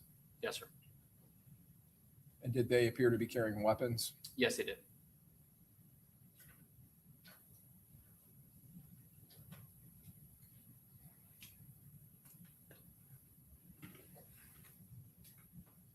Is that the Dodge Charger? It is.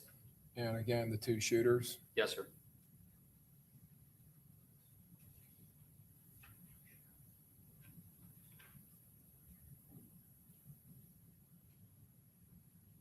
Now, is this a different camera? Yes, sir. This is the rear camera or rear facing camera. Is that on the northwestern side of the vehicle? Yes, Is this a third shooter being reflected? it is.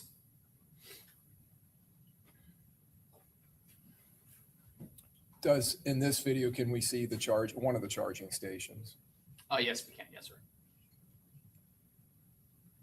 And does that one appear to be hooked up to the car? It does. Yes, sir.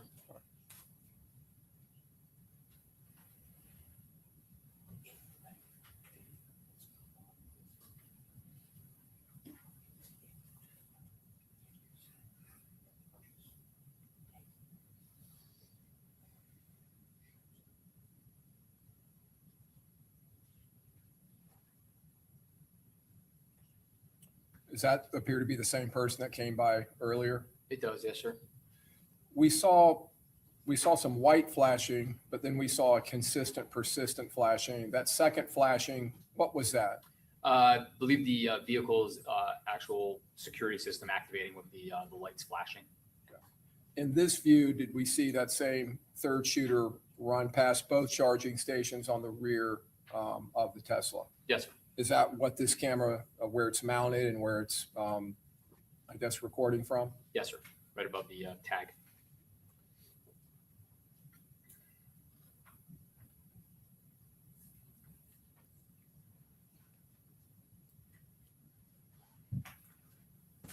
I'm trying to prepare myself to catching that stuff.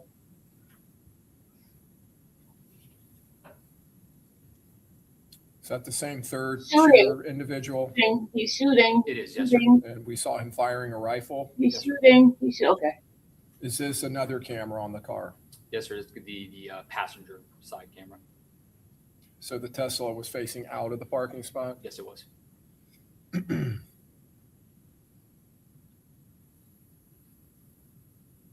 Same individual? Yes, sir.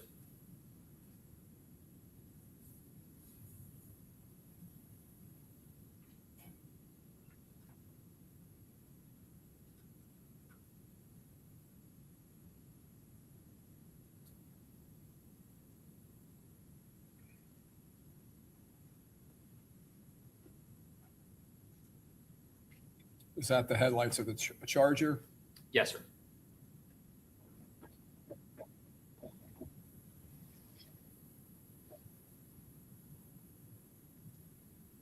He's shooting. He's shooting. He's shooting. He's shooting. He's shooting. Yeah, he's shooting. He's shooting. Okay.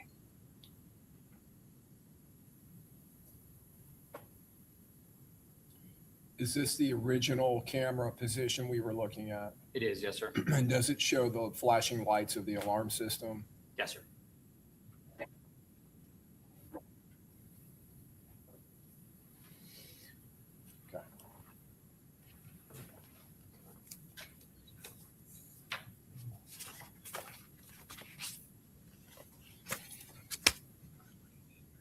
I'm going to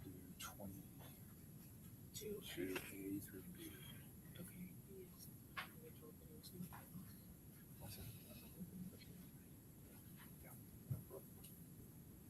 Detective, did you and Detective Kirkpatrick also investigate the surveillance video system of the hotel? Yes, we did, sir. And were you able to find and locate video recording from around the time of the shooting incident, several minutes before and several minutes after? Yes, sir. And did that system contain multiple cameras around the perimeter of the hotel? It did. Yes, sir. Did you collect video from multiple cameras, both on the eastern side, the western side, the northern side of the home to suites? Yes, sir. So have you seen this exhibit in a composite showing multiple camera views around? Yes, sir. Tracking the vehicles as they enter the parking lot? That's correct. Yes, sir. All right. Your Honor, we're going to publish States 22A. Oh yeah, we're gonna move it again. Hold on, y'all. So if you can assist us with some narration here, is this the Impala entering the parking lot? It is. Yes, sir. And is it heading now northbound on the eastern side? It is. Yes, sir. Continuing northbound? Yes, sir.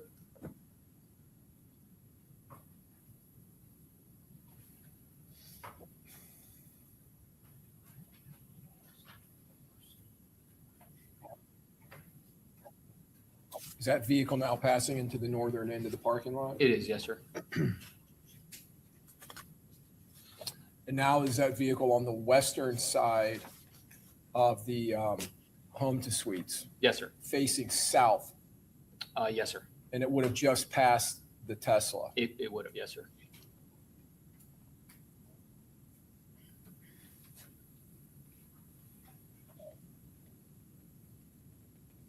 All right, we get ready to go. Get it. They about to. Does it appear to now be turning and heading back to the north? Yes, sir. And does it do that just to the north of the edge of the southern end of the hotel? Yes, sir. Now, this camera, is this on the southern end of the hotel facing south, and then another camera facing southwest? Yes, sir. And do we see the Chevy Cruze again? Yes, we do. And is it now on the western side of the hotel? It is. Near the Tesla? Yes, sir. And that's, again, the Tesla being worked in with the hotel cameras? Yes, sir. Okay, in this composite.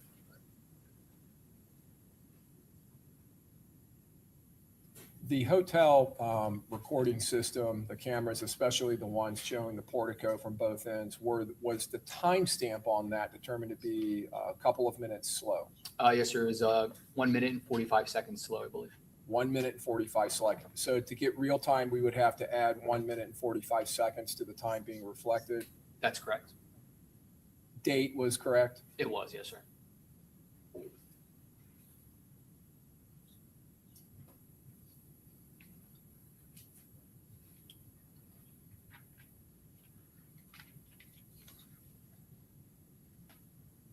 At the very top of that video, could you see the Impala parking? It is, sir, yeah. Backing into a space.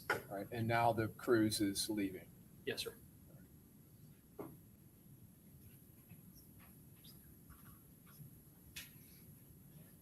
They sat there and waited. They waited for ambush. Which direction does the Cruze turn onto 40th McKinley? Southbound, sir. That would take it in the direction of the Moffitt Cancer Center down south of there? Yes. And this is, again, the Tesla we saw earlier, video Yes, sir. from the Tesla.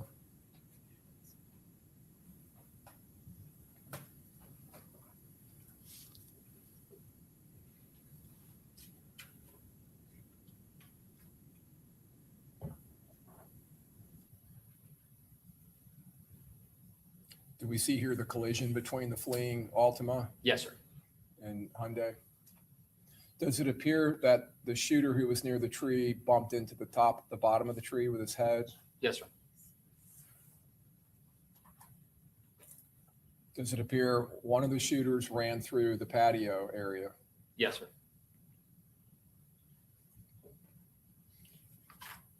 And then came out running past the Tesla? Yes, sir. Okay.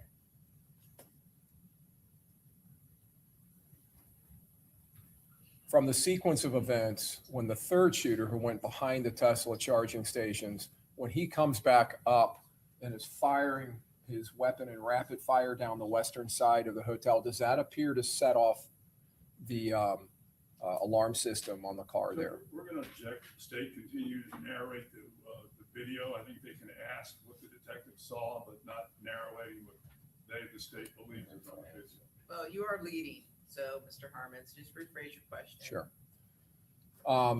The alarm system that goes off on the car, does that appear to you to be at a time near the shooter shooting up the west side of the hotel? It does, yes, sir. Do you believe there was some association between the two? I do, sir, yes. What do you believe happened there? Just the overpressure and concussion of the shots being fired from a rifle in close proximity to the vehicle would have created enough vibration to trigger an alarm system, similar to like a firework being ignited next to a car that's equipped with an alarm.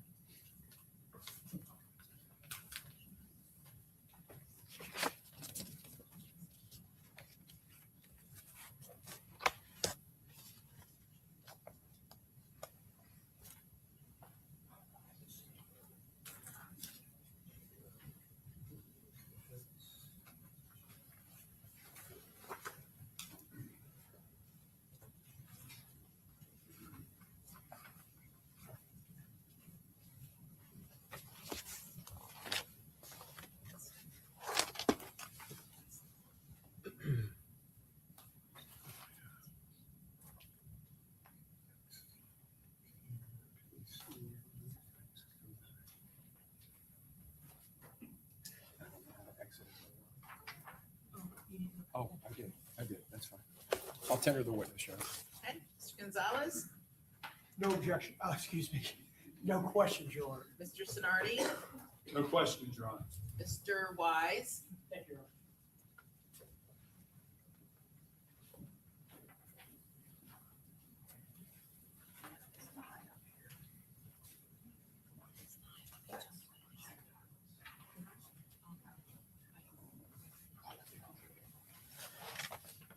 You may proceed. Thank you. Good morning, Detective. Morning. I want to just go back over a few of the things we heard about this morning. A lot of evidence was collected at the crime scene. That's correct. Yes, sir. Among those things, numerous 9mm casings, correct? Yes, sir. I think we heard 31. Yes, sir. And 29 of those, I believe you said, were turned over to ATF for further processing, correct? 30 of them. 30 of them. Yes, okay. sir. And when these casings and any of these items are collected, it's typically done by crime scene technicians. Yes, correct? sir. And you oversee that. Right? That's correct. But you want to ensure that all of these items are kept in the natural state they're in when they're found so that they can be preserved for testing later. Yes, sir. And one of the things ATF was able to do, and one of the reasons it was turned over to them, these casings, is they have a process to actually test these casings for potential DNA. That's correct. And then they also can do other, forensic testing to try to potentially match the casings to each other and to a gun. Yes, sir. Right. And that was the reason that one of them also was kept for TPD, not for the DNA testing, but for brass tracks Niven comparison, right? Yes, sir. And that's the process, or one of the processes by which casings can be compared to one another. Yes, sir. You also collected, I think we heard a lot about this, but several projectiles, correct? Yes, sir. And not just whole projectiles. For instance, I'll show you what is in evidence is 9C.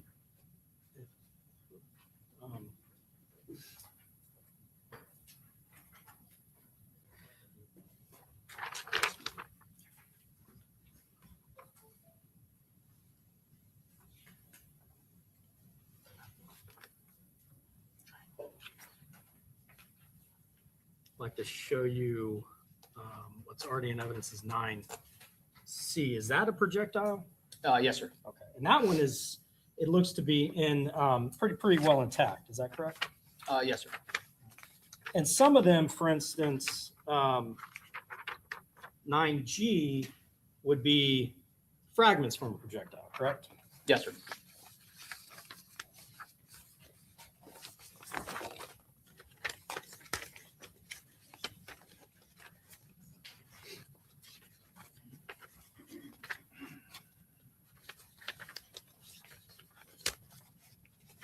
One of the important characteristics that you might be looking for in these fragments, we can see it somewhat, for instance, in this one, 9T, would be these striations in the projectile, correct?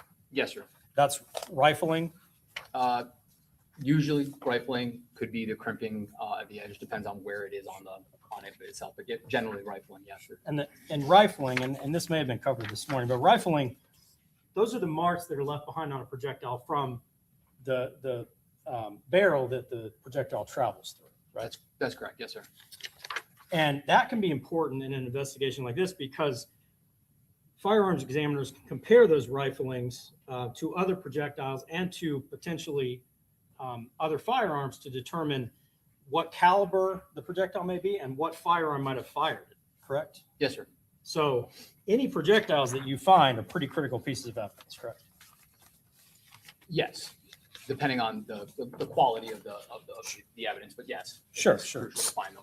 Some may be so broken up they can't be of use, right? That's correct. Some, especially any that have rifling left on them, can potentially be pretty important. Yes, sir. Right. And then I don't know if this was covered, but you didn't only collect projectiles from the scene of the shooting, but I believe the next day you actually also collected several projectiles from the Dodge Charger as well, correct? Fragments, but yes, sir. Fragments. And it was what, maybe about 8 or so fragments collected from the Dodge Charger? I'd have to refer to my report, but that sounds about right. You listed them in your report, right? I did, Each specific one? Yes, sir. And again, those are pretty important because these are projectiles coming from the shooter who likely would have killed Mr. Jones, right? That's correct. Thank you, sir. That's all I have. Okay, Mr. Petridis? Okay, redirect, Mr. Harmon? Yes, Your Honor. Detective, counsel for Mr. Gathright just brought up NIBIN, so I want to talk to you about that. NIBIN is a process where shell casings are put into a system, and there's a screening process to see if they may be related to other shell casings that have been collected in other crimes or scenes. Yes, that's correct, sir. But even if they're associated, that is simply a screening process, correct? Yes, sir. The bullet or the fragment or actually in this case, the casing for NIBIN that's being analyzed would eventually have to go to a crime laboratory for an actual microscopic comparison.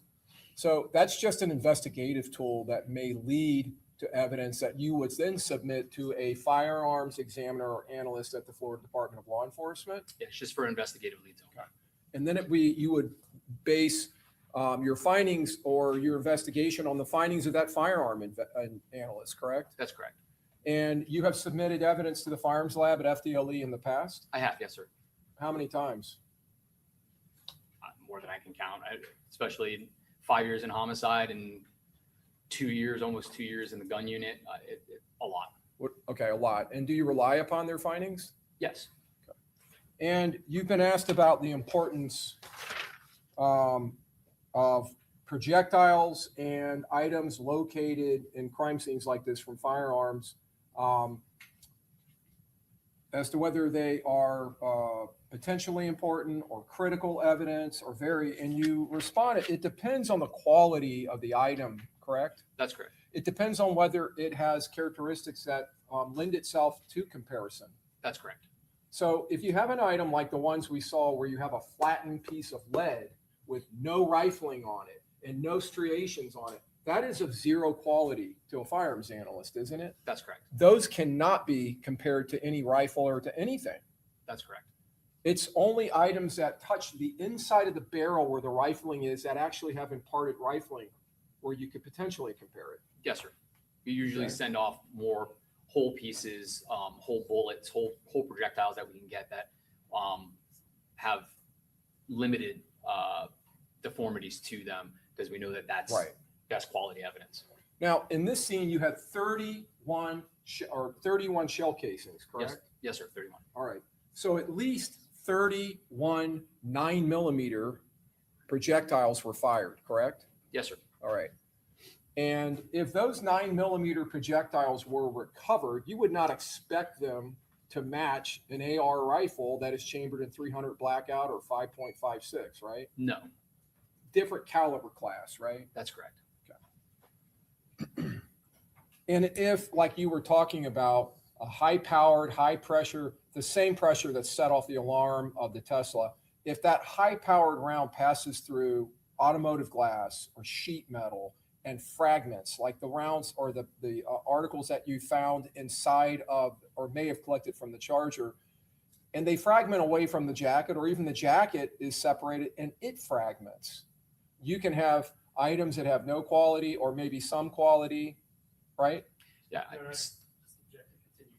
Yes. Okay, I can rephrase. Yes. If they fragment and the jacketing either departs from the core of the bullet or is deformed in some way, would you expect it to have value for comparison to a rifle or to any other item? No, some of those fragments when they start separating are almost microscopic. Nothing else. Okay, this witness be excused, subject to recall. Yes, Your Honor. Okay, thank you, Detective. You're free to go. State, do you have a quick witness? I do, Your Honor. I would like to call Joa Randolph. Okay. And so before we bring the witness in, I want to alert the media that this is a witness that has requested that their identity not be portrayed as they're testifying. Okay, thank you, Your Honor. All right.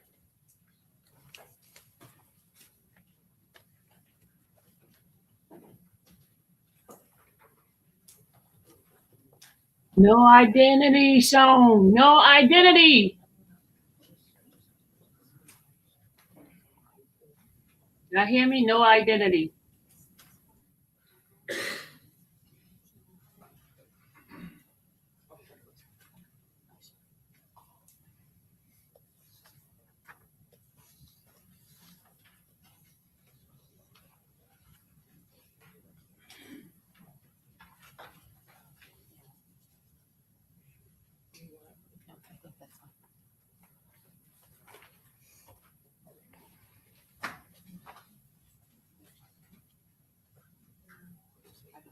ones I need.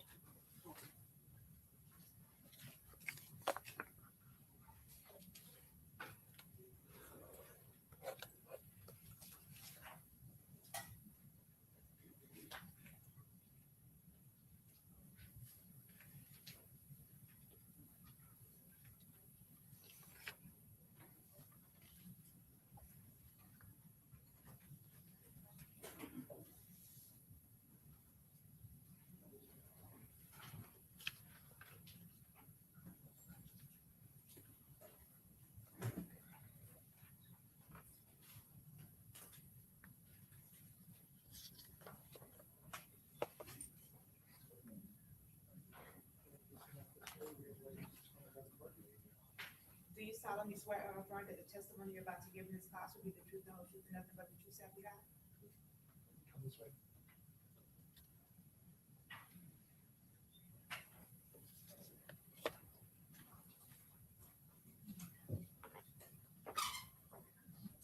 Okay, you may proceed. Thank you. Ms. Randolph, I'm going to ask you to kind of get a little bit close to the microphone because I know that you're a little soft-spoken. Please state your full name for the record. Randolph. Okay, that's way, you gotta project your voice a little bit. Let me see where that microphone is. Yeah, you gotta lean the microphone and try and speak up, because if I'm having trouble hearing you, that means everybody else is gonna have trouble. Randolph. Much better. Thank you. Ms. Randolph, what city do you live in? Jacksonville. How long have you lived in Jacksonville? My whole life. Can you say My whole life. your whole life? Okay. And do you know somebody by the name of Charles Jones? Yes. How long have you known Charles Jones? Since 6th grade. 6th grade? Mm-hmm. And when you speak, I'm going to ask you to kind of to get really close to that mic because it projects your voice out. You said that you know Mr. Jones since the 6th grade. Is that correct? Yes. Did Mr. Jones, did he like to rap? Yes. Did he do that even in grade school? Yes. Does he have a nickname now that he was an adult? Yes. What was his nickname? Folio. Okay. And was there another part to that? Was there a name before Folio that sometimes he also went by? I guess Julio. Julio? Okay. Folio regularly. And let's go to June 22nd of 2024. Did you come down to Tampa during that weekend? Yes. Okay. And was that a Saturday? I don't know. Do you know if it was the weekend? Yes. Okay. Who did you come down to Tampa from Jacksonville during that weekend? Money. You said Monty. Mm-hmm. Is that a nickname for somebody by the name of Armani Turner? Yes. How do you know Armani Turner? We're friends. Friends. And how long have you been friends with Miss Armani Turner? 7 years. 7 years. Back in June of 2024, was Armani Turner, was she dating Charles Jones? Yes. And you said you traveled down with her. Is that correct? From Jacksonville to Tampa? Yes. And how did you get here? A car. A car. Who owned that car? Money. Okay, so it was Armani Turner's car. Is that correct? Yes. Okay, I'm going to show you what's already in evidence.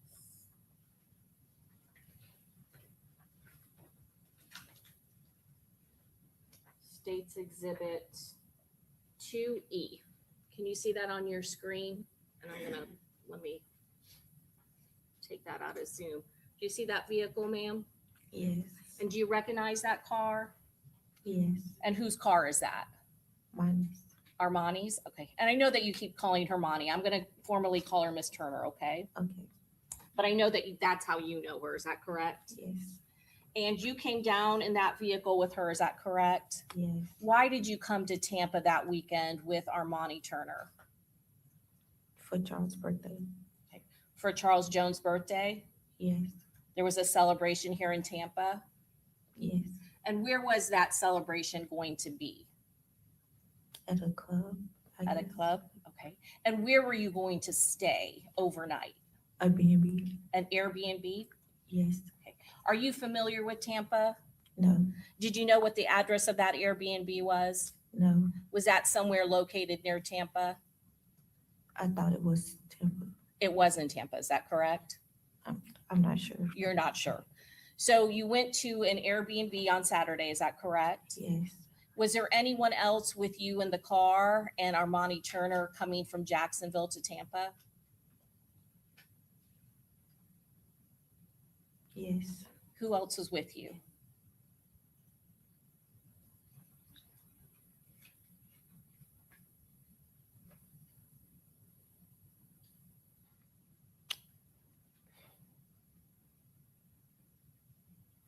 Trying to think of the name.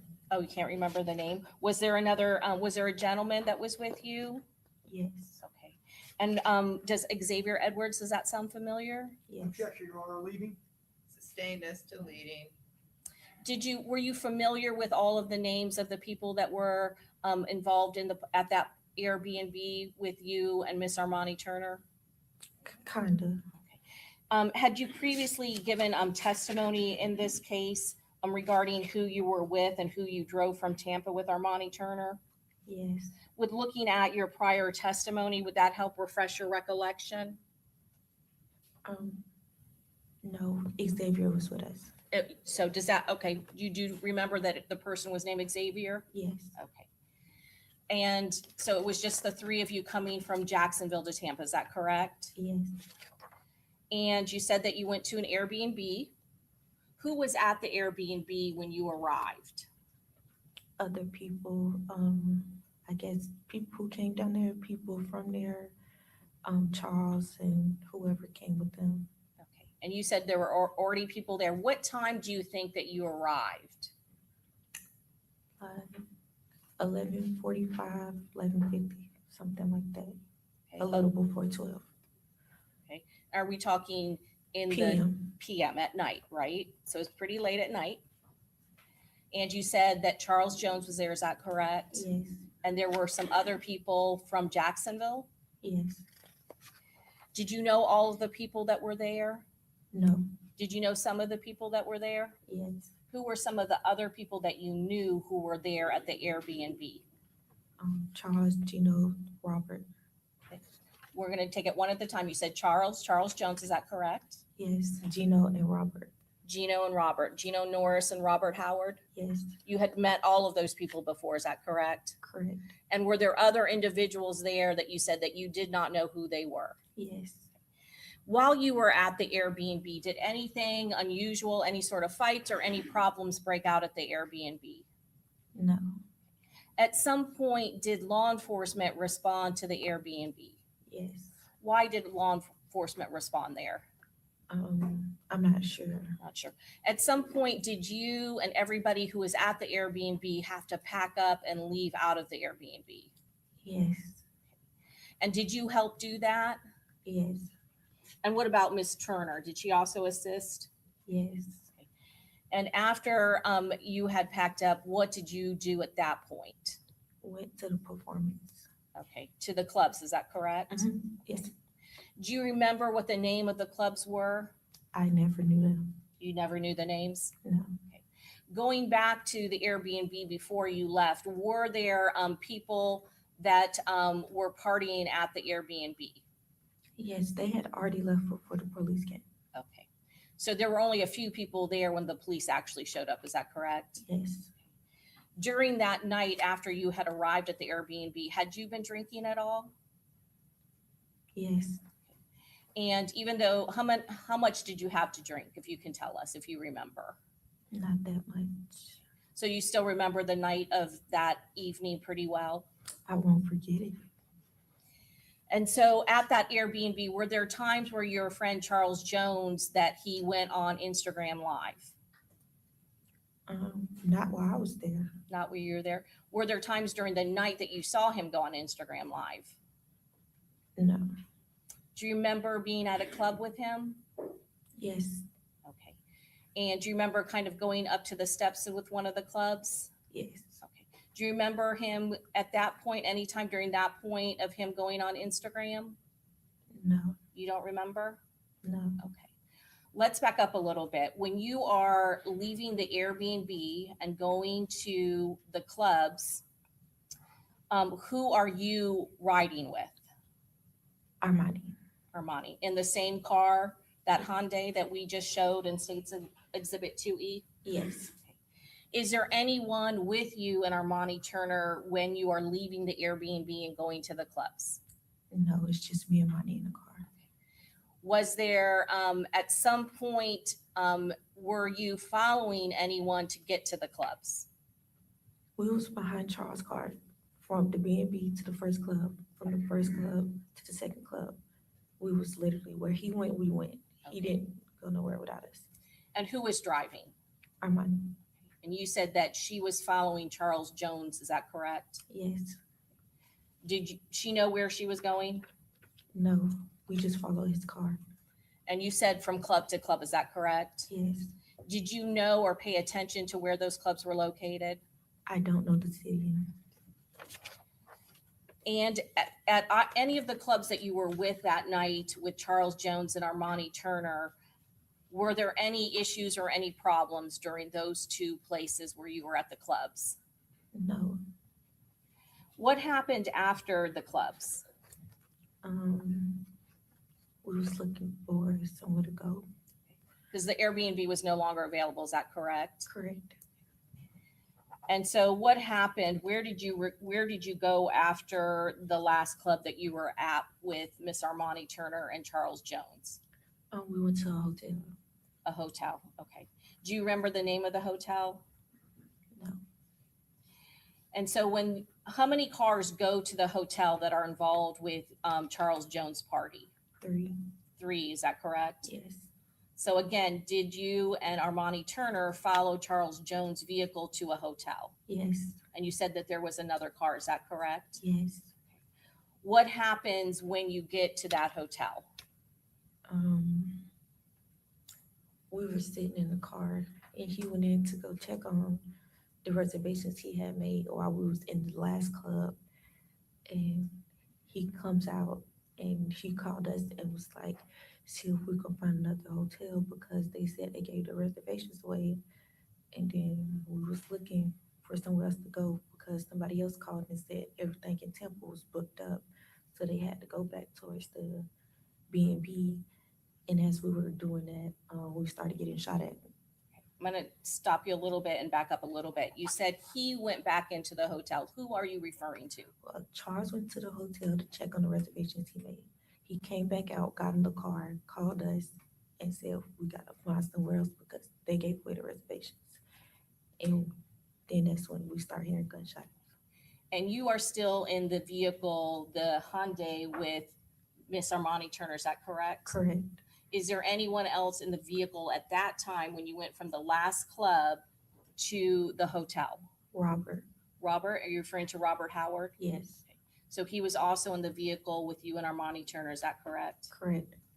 And then Charles Jones was in his vehicle, is that correct? Correct. And I'm gonna go ahead and put 2E back on the screen.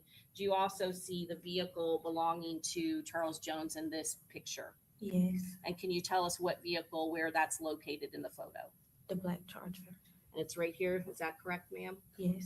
Okay, the one that I'm pointing to that is to the left of the photograph. Yes. And is that the vehicle that Armani Turner was following all night? Yes. Okay. Prior to getting to the hotel, did you or Armani Turner or anyone with you, or you yourself see or be alerted to anyone following you? No. Were you paying attention or expecting any of that to happen? No, I was out the window. And you said at some point you were at the hotel, is that correct? And Charles Jones comes back out. Yes. And you're just seated in your vehicle, or I'm sorry, in Armani Turner's vehicle, is that correct? Correct. Okay. And where are you seated in the vehicle? Either the passenger seat or in the back seat. And you don't remember where you were seated? No. I was in both because we were sitting for like a little minute, so I went back and forth. At the time that the gun started going off, I don't know if I was in the front or the back. So during different rides that night, you had changed your position. Is that correct? I changed when we was sitting in front of the hotel. Okay. And so what happened? You said you started hearing shooting. Is that correct? Correct. What happened when you heard the shooting? We was trying to figure out where it was coming from. And then as it got louder, we started to drive off, and then we ended up hitting the other car that was with us. And who was driving at that point? Monty was still driving. And you said that she ended up hitting the other car that was with your party. Is that correct? Did you know who was in the other car? I think his cousin or Charles' cousin or something. Charles Jones' cousin. Is that correct? Yes. Okay. Did you know what his name was? No, I don't know him. What happened after those two cars, Armani, the car that you were in and the other car, hit each other? We pulled off. I guess we went separate ways, and we was driving down the street, and we seen another car pull out, and we thought that was Charles' car, so we turned around, but that car kept going. So then we rode down the street and found the police officer and told them we just got shot at, and then they wasn't listening, so we got back in the car and rode off, and they started following us, and we just led them back to the hotel and drove around until we found Charles' car. Okay. And was that the first time in states 2E where they're positioned? Is that the first time after you had left the parking lot that you saw Charles Jones' vehicle again? Yes. And was that, and I'm going to go to 2E. Oh, hold on one second. Oh, is that I touched?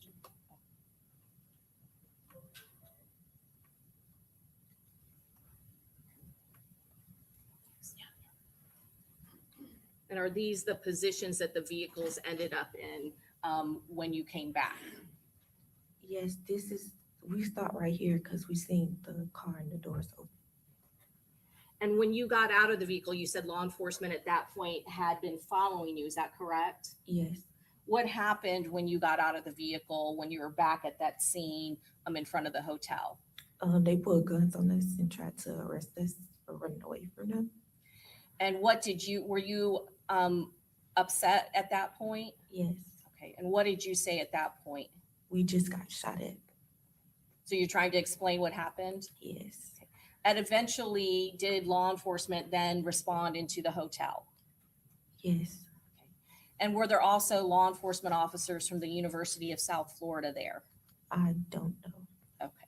Were there some law enforcement officers that stayed with you and got information from you and Ms. Turner and Mr. Howard? Yes.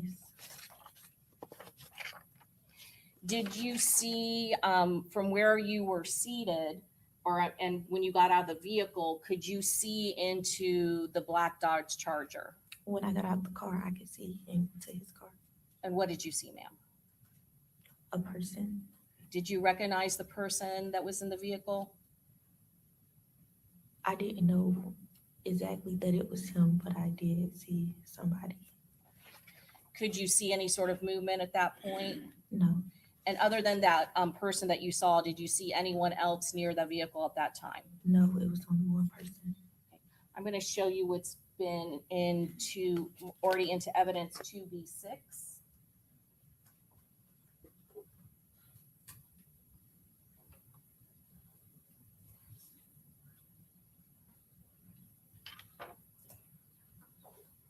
Do I gotta watch this? We're not gonna show all of it. I'm gonna have her stop it. I'm just gonna ask you where your vehicle is and who's in each vehicle that you are aware of, okay? Yep, stop it right there. Okay, ma'am, you see where the black Charger is in this vehicle? I'm sorry, in this video, is that correct? Yes. Okay. Where is Armani Turner's vehicle, the vehicle that you are in this video? Directly behind it. Okay. And so that is the vehicle behind the black Charger under the portico. Is that correct? Yes. Okay. Where is the other vehicle that is his cousin? Where is that located? On the side of the driver's side. Okay. And you're saying driver's side, and you're kind of pointing. Is it the vehicle with the lights on that's kind of faced in the other direction, not under the portico? Ma'am, if you want to turn behind you, do you see there's a big giant video up there? Can you point out where the friend's car is? I believe it's the car under the port that's right next to us. Okay. Can we, hold on one second. Because his car wasn't facing the same direction that we were facing. It was facing the opposite way. Right.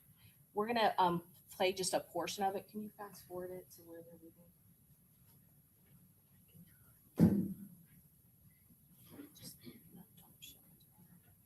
Can we shut this way off for a second?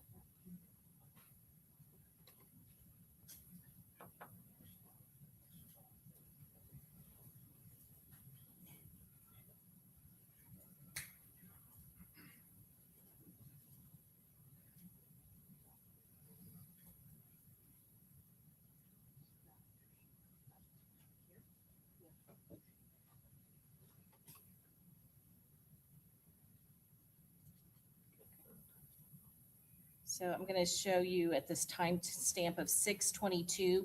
Do you see Armani Turner's car backing out? Yes.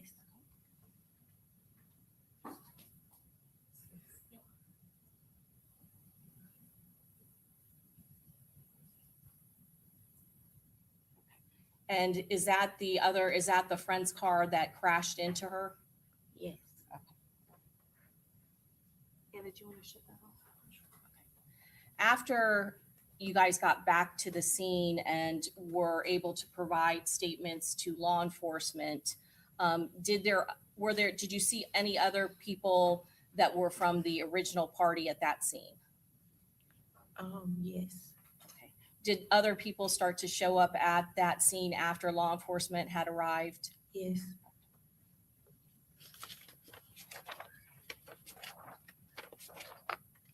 Do you know who Aaliyah Albritton is? No.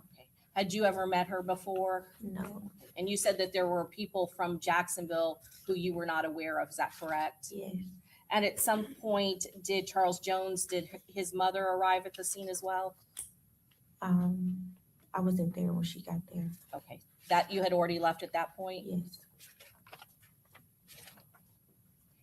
Did you, when you first got back there and you saw one person in the scene, had you seen what happened to Gino Norris?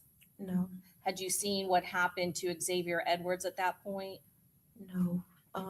When I seen them, they was coming out on a stretcher. Okay. And that you had already been back there when the ambulance had arrived, is that correct? Yes. And did you recognize both of them being taken out? Yes. I want to ask you a little bit more about Charles Jones. You said that he was a rapper, is that correct? Yes. And you were aware that he does drill raps? Yes. Did you listen to a lot of his music? No. Were you aware whether or not that he was involved with a gang called Six Block? No. Is that something that you talked about or wanted to know about? No, they don't have nothing to do with me. In Jacksonville, though, are you aware that there are groups or rival groups that are opposed to one another based on the neighborhood? Something like that. Okay. But again, something that you don't want to get involved in. Is that correct? Yes. All right. Your Honor, may I have one moment? Yes. Your Honor, this time we pass the witness. Okay, Mr. Gonzalez. Good afternoon, ma'am. Hi. Ms. Randolph, you know Kenny Caps, right? Yes. You know Tay-Tay, right? No. Are you familiar with a gentleman by the name of McCrae, Tafia McCrae? No.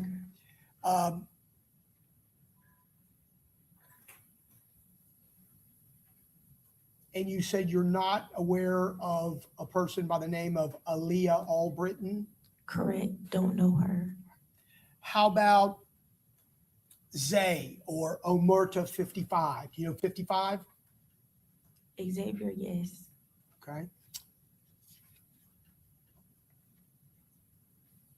And for a portion of the time that you guys were in Tampa and you were going from place to place, some of those rides, Kenny Capps was with you, correct? One part of it? Yes. Okay. Do you recall which part of your trip he was with you? Yes. From where to where? Leaving the second club on the way to the hotel. Okay. And so there were 2 clubs you went to, right? One was a strip club? Yes. Do you remember the name of that club? I never knew the name. If I were to tell you Teasers, does that ring a bell, or you just don't remember, don't know? No, I just don't know. Okay. And the second club, do you remember what the name of that club was? After spot. After spot. It was like an after, a place that doesn't open till late at night to early in the morning. Yes. Okay. Would the name Truth 18, does that sound familiar to you or no? No. So from the strip club to Truth 18, do you know who was in the Charger? And it may take you a minute to kind of think about it because of there being 3 cars. No. Charles, Gino, and Xavier. I'm sorry, Charles, Gino, and Xavier. Okay. And do you know who drove that Charger on that particular stretch from the strip club to the second club? No.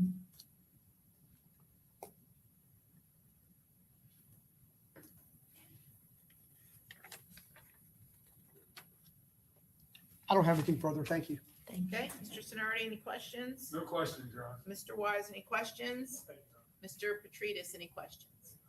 Okay, redirect? No redirect, Your Honor. Okay, may this witness be excused? Yes, you may. Okay, thank you, ma'am. You are free to go.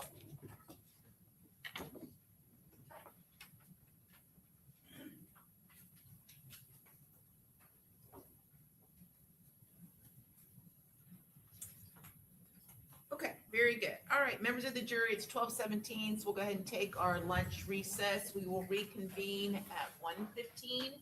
And just remember my previous instructions, don't watch, read, listen to any news accounts related to this case, talk to anybody about this case. All right, see you all at 1:15. All rise.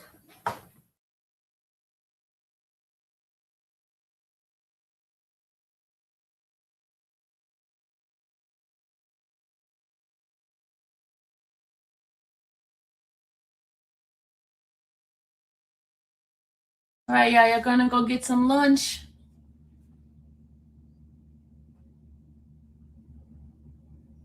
You're gonna go get some food so y'all can eat and watch this thing.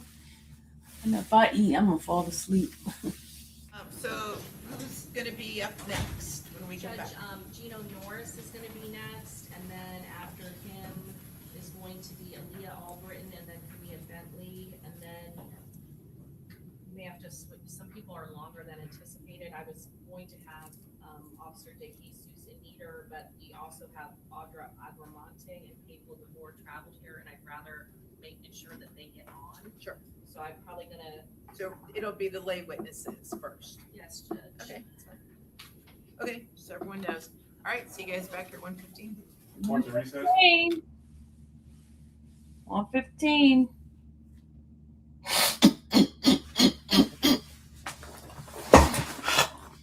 My throat itching, y'all. Yeah.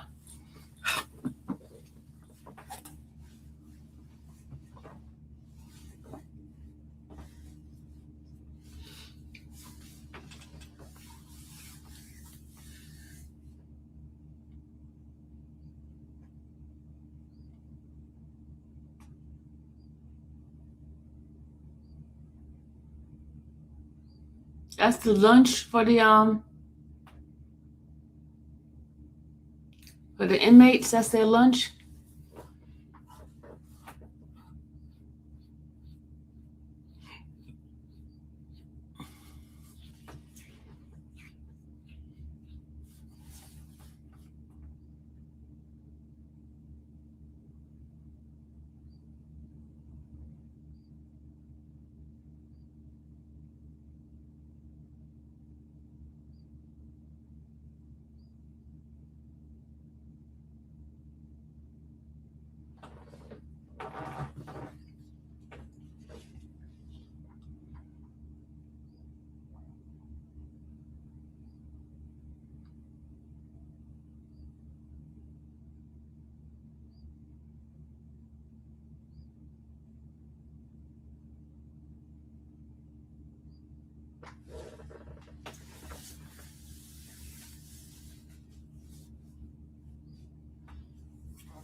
All right, y'all. Let's see. Did everybody? Are you guys sleeping now?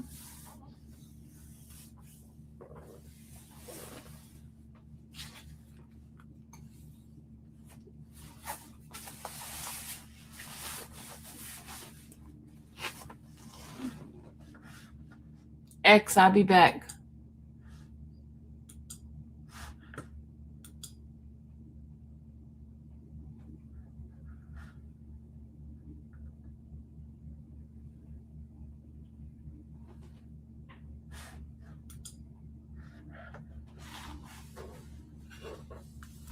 Yeah, we only got 52 people in here from YouTube.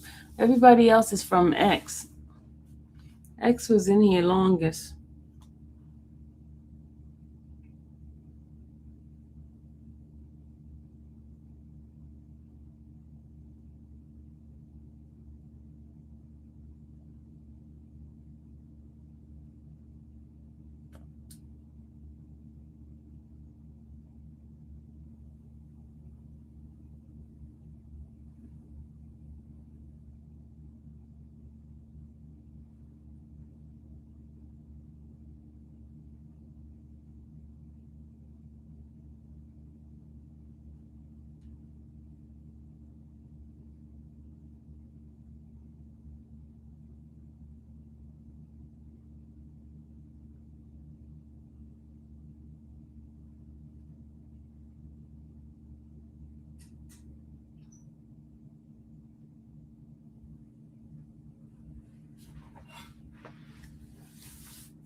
Only 49 folks up in here. I might as well just why YouTube didn't have your thing up showing you were live. They didn't show me I was live. I see it on my what's the name? I see it on my phone. They sent it out.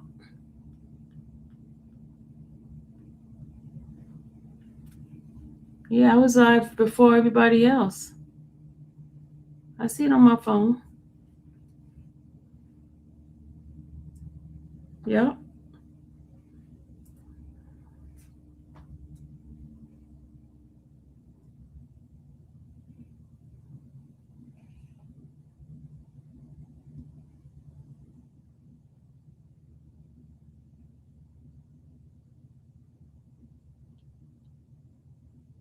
I'm gonna tell you one thing.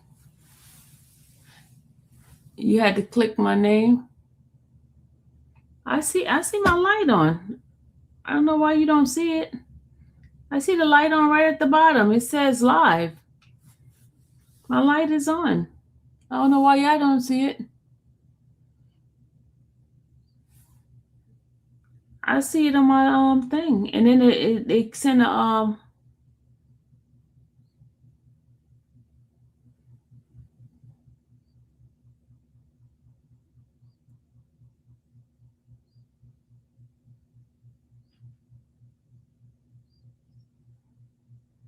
other people got thousands of people in their chat. I'm just not gonna. It's discouraging. So I'm gonna just tomorrow. I'm not gonna go live, y'all, because I'm sitting here all day wasting my day. No offense, y'all. No offense at all. But it's just I need to get out there and do some. What's the name out there? Do some DoorDash or something. Because this is not working for me. I see it says live on here. I don't know why I don't see it. You said no, it didn't look like it probably now, but this morning it wasn't for some reason. I don't know what's up with YouTube. I really don't. I don't know what's up with YouTube.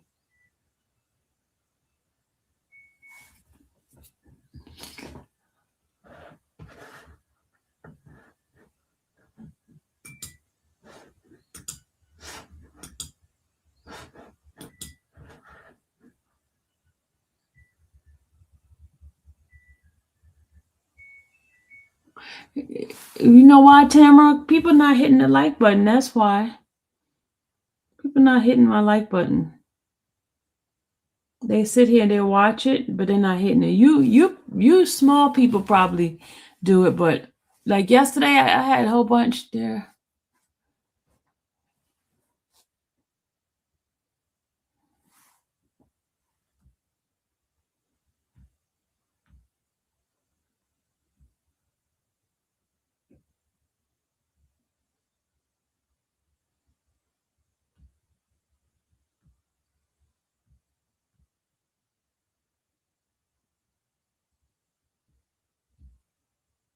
Yeah, I can't sit a whole 8 hours in here and not get no views. Yesterday, I only got a little bit of views.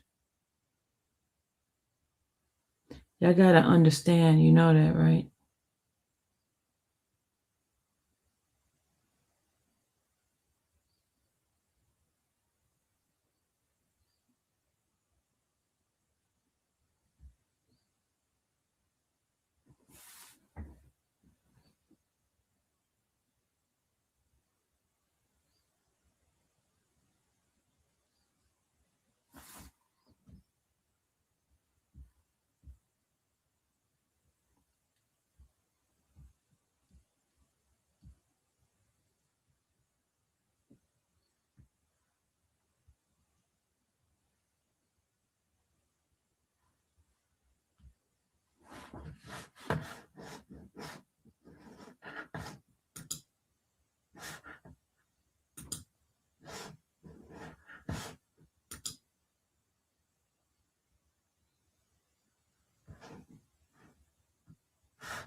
I knew he was gonna ask that stupid question.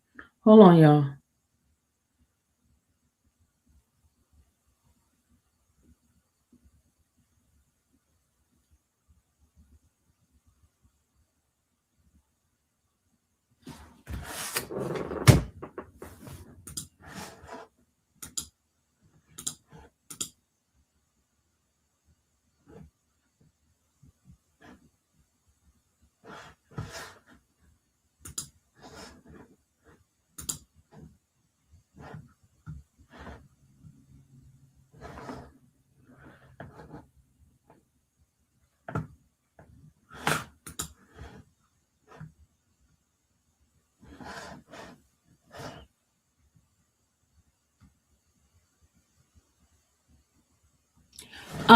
Pretty chick, could you screenshot my thing to show that it doesn't show the circle around my channel? Could you send that to me, please? Could you screenshot it and send it to me?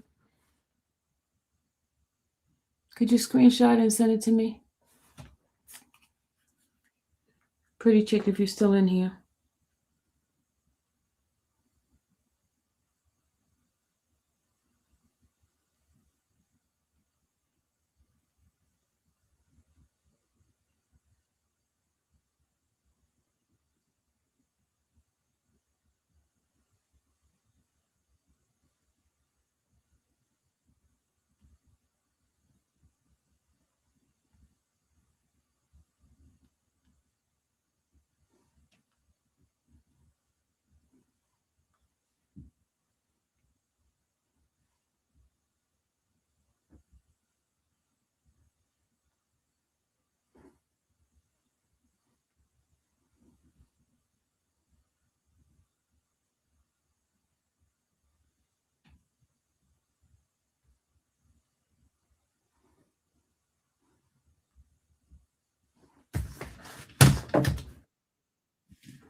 All right, guys, they're trying to work on my thing and I don't know what's going on with my channel. So I'm gonna end this live because I only have 34 people, guys. You guys go watch it someplace else. I gotta try to figure out what's going on. They still talking to me. All right, I'll see you guys later.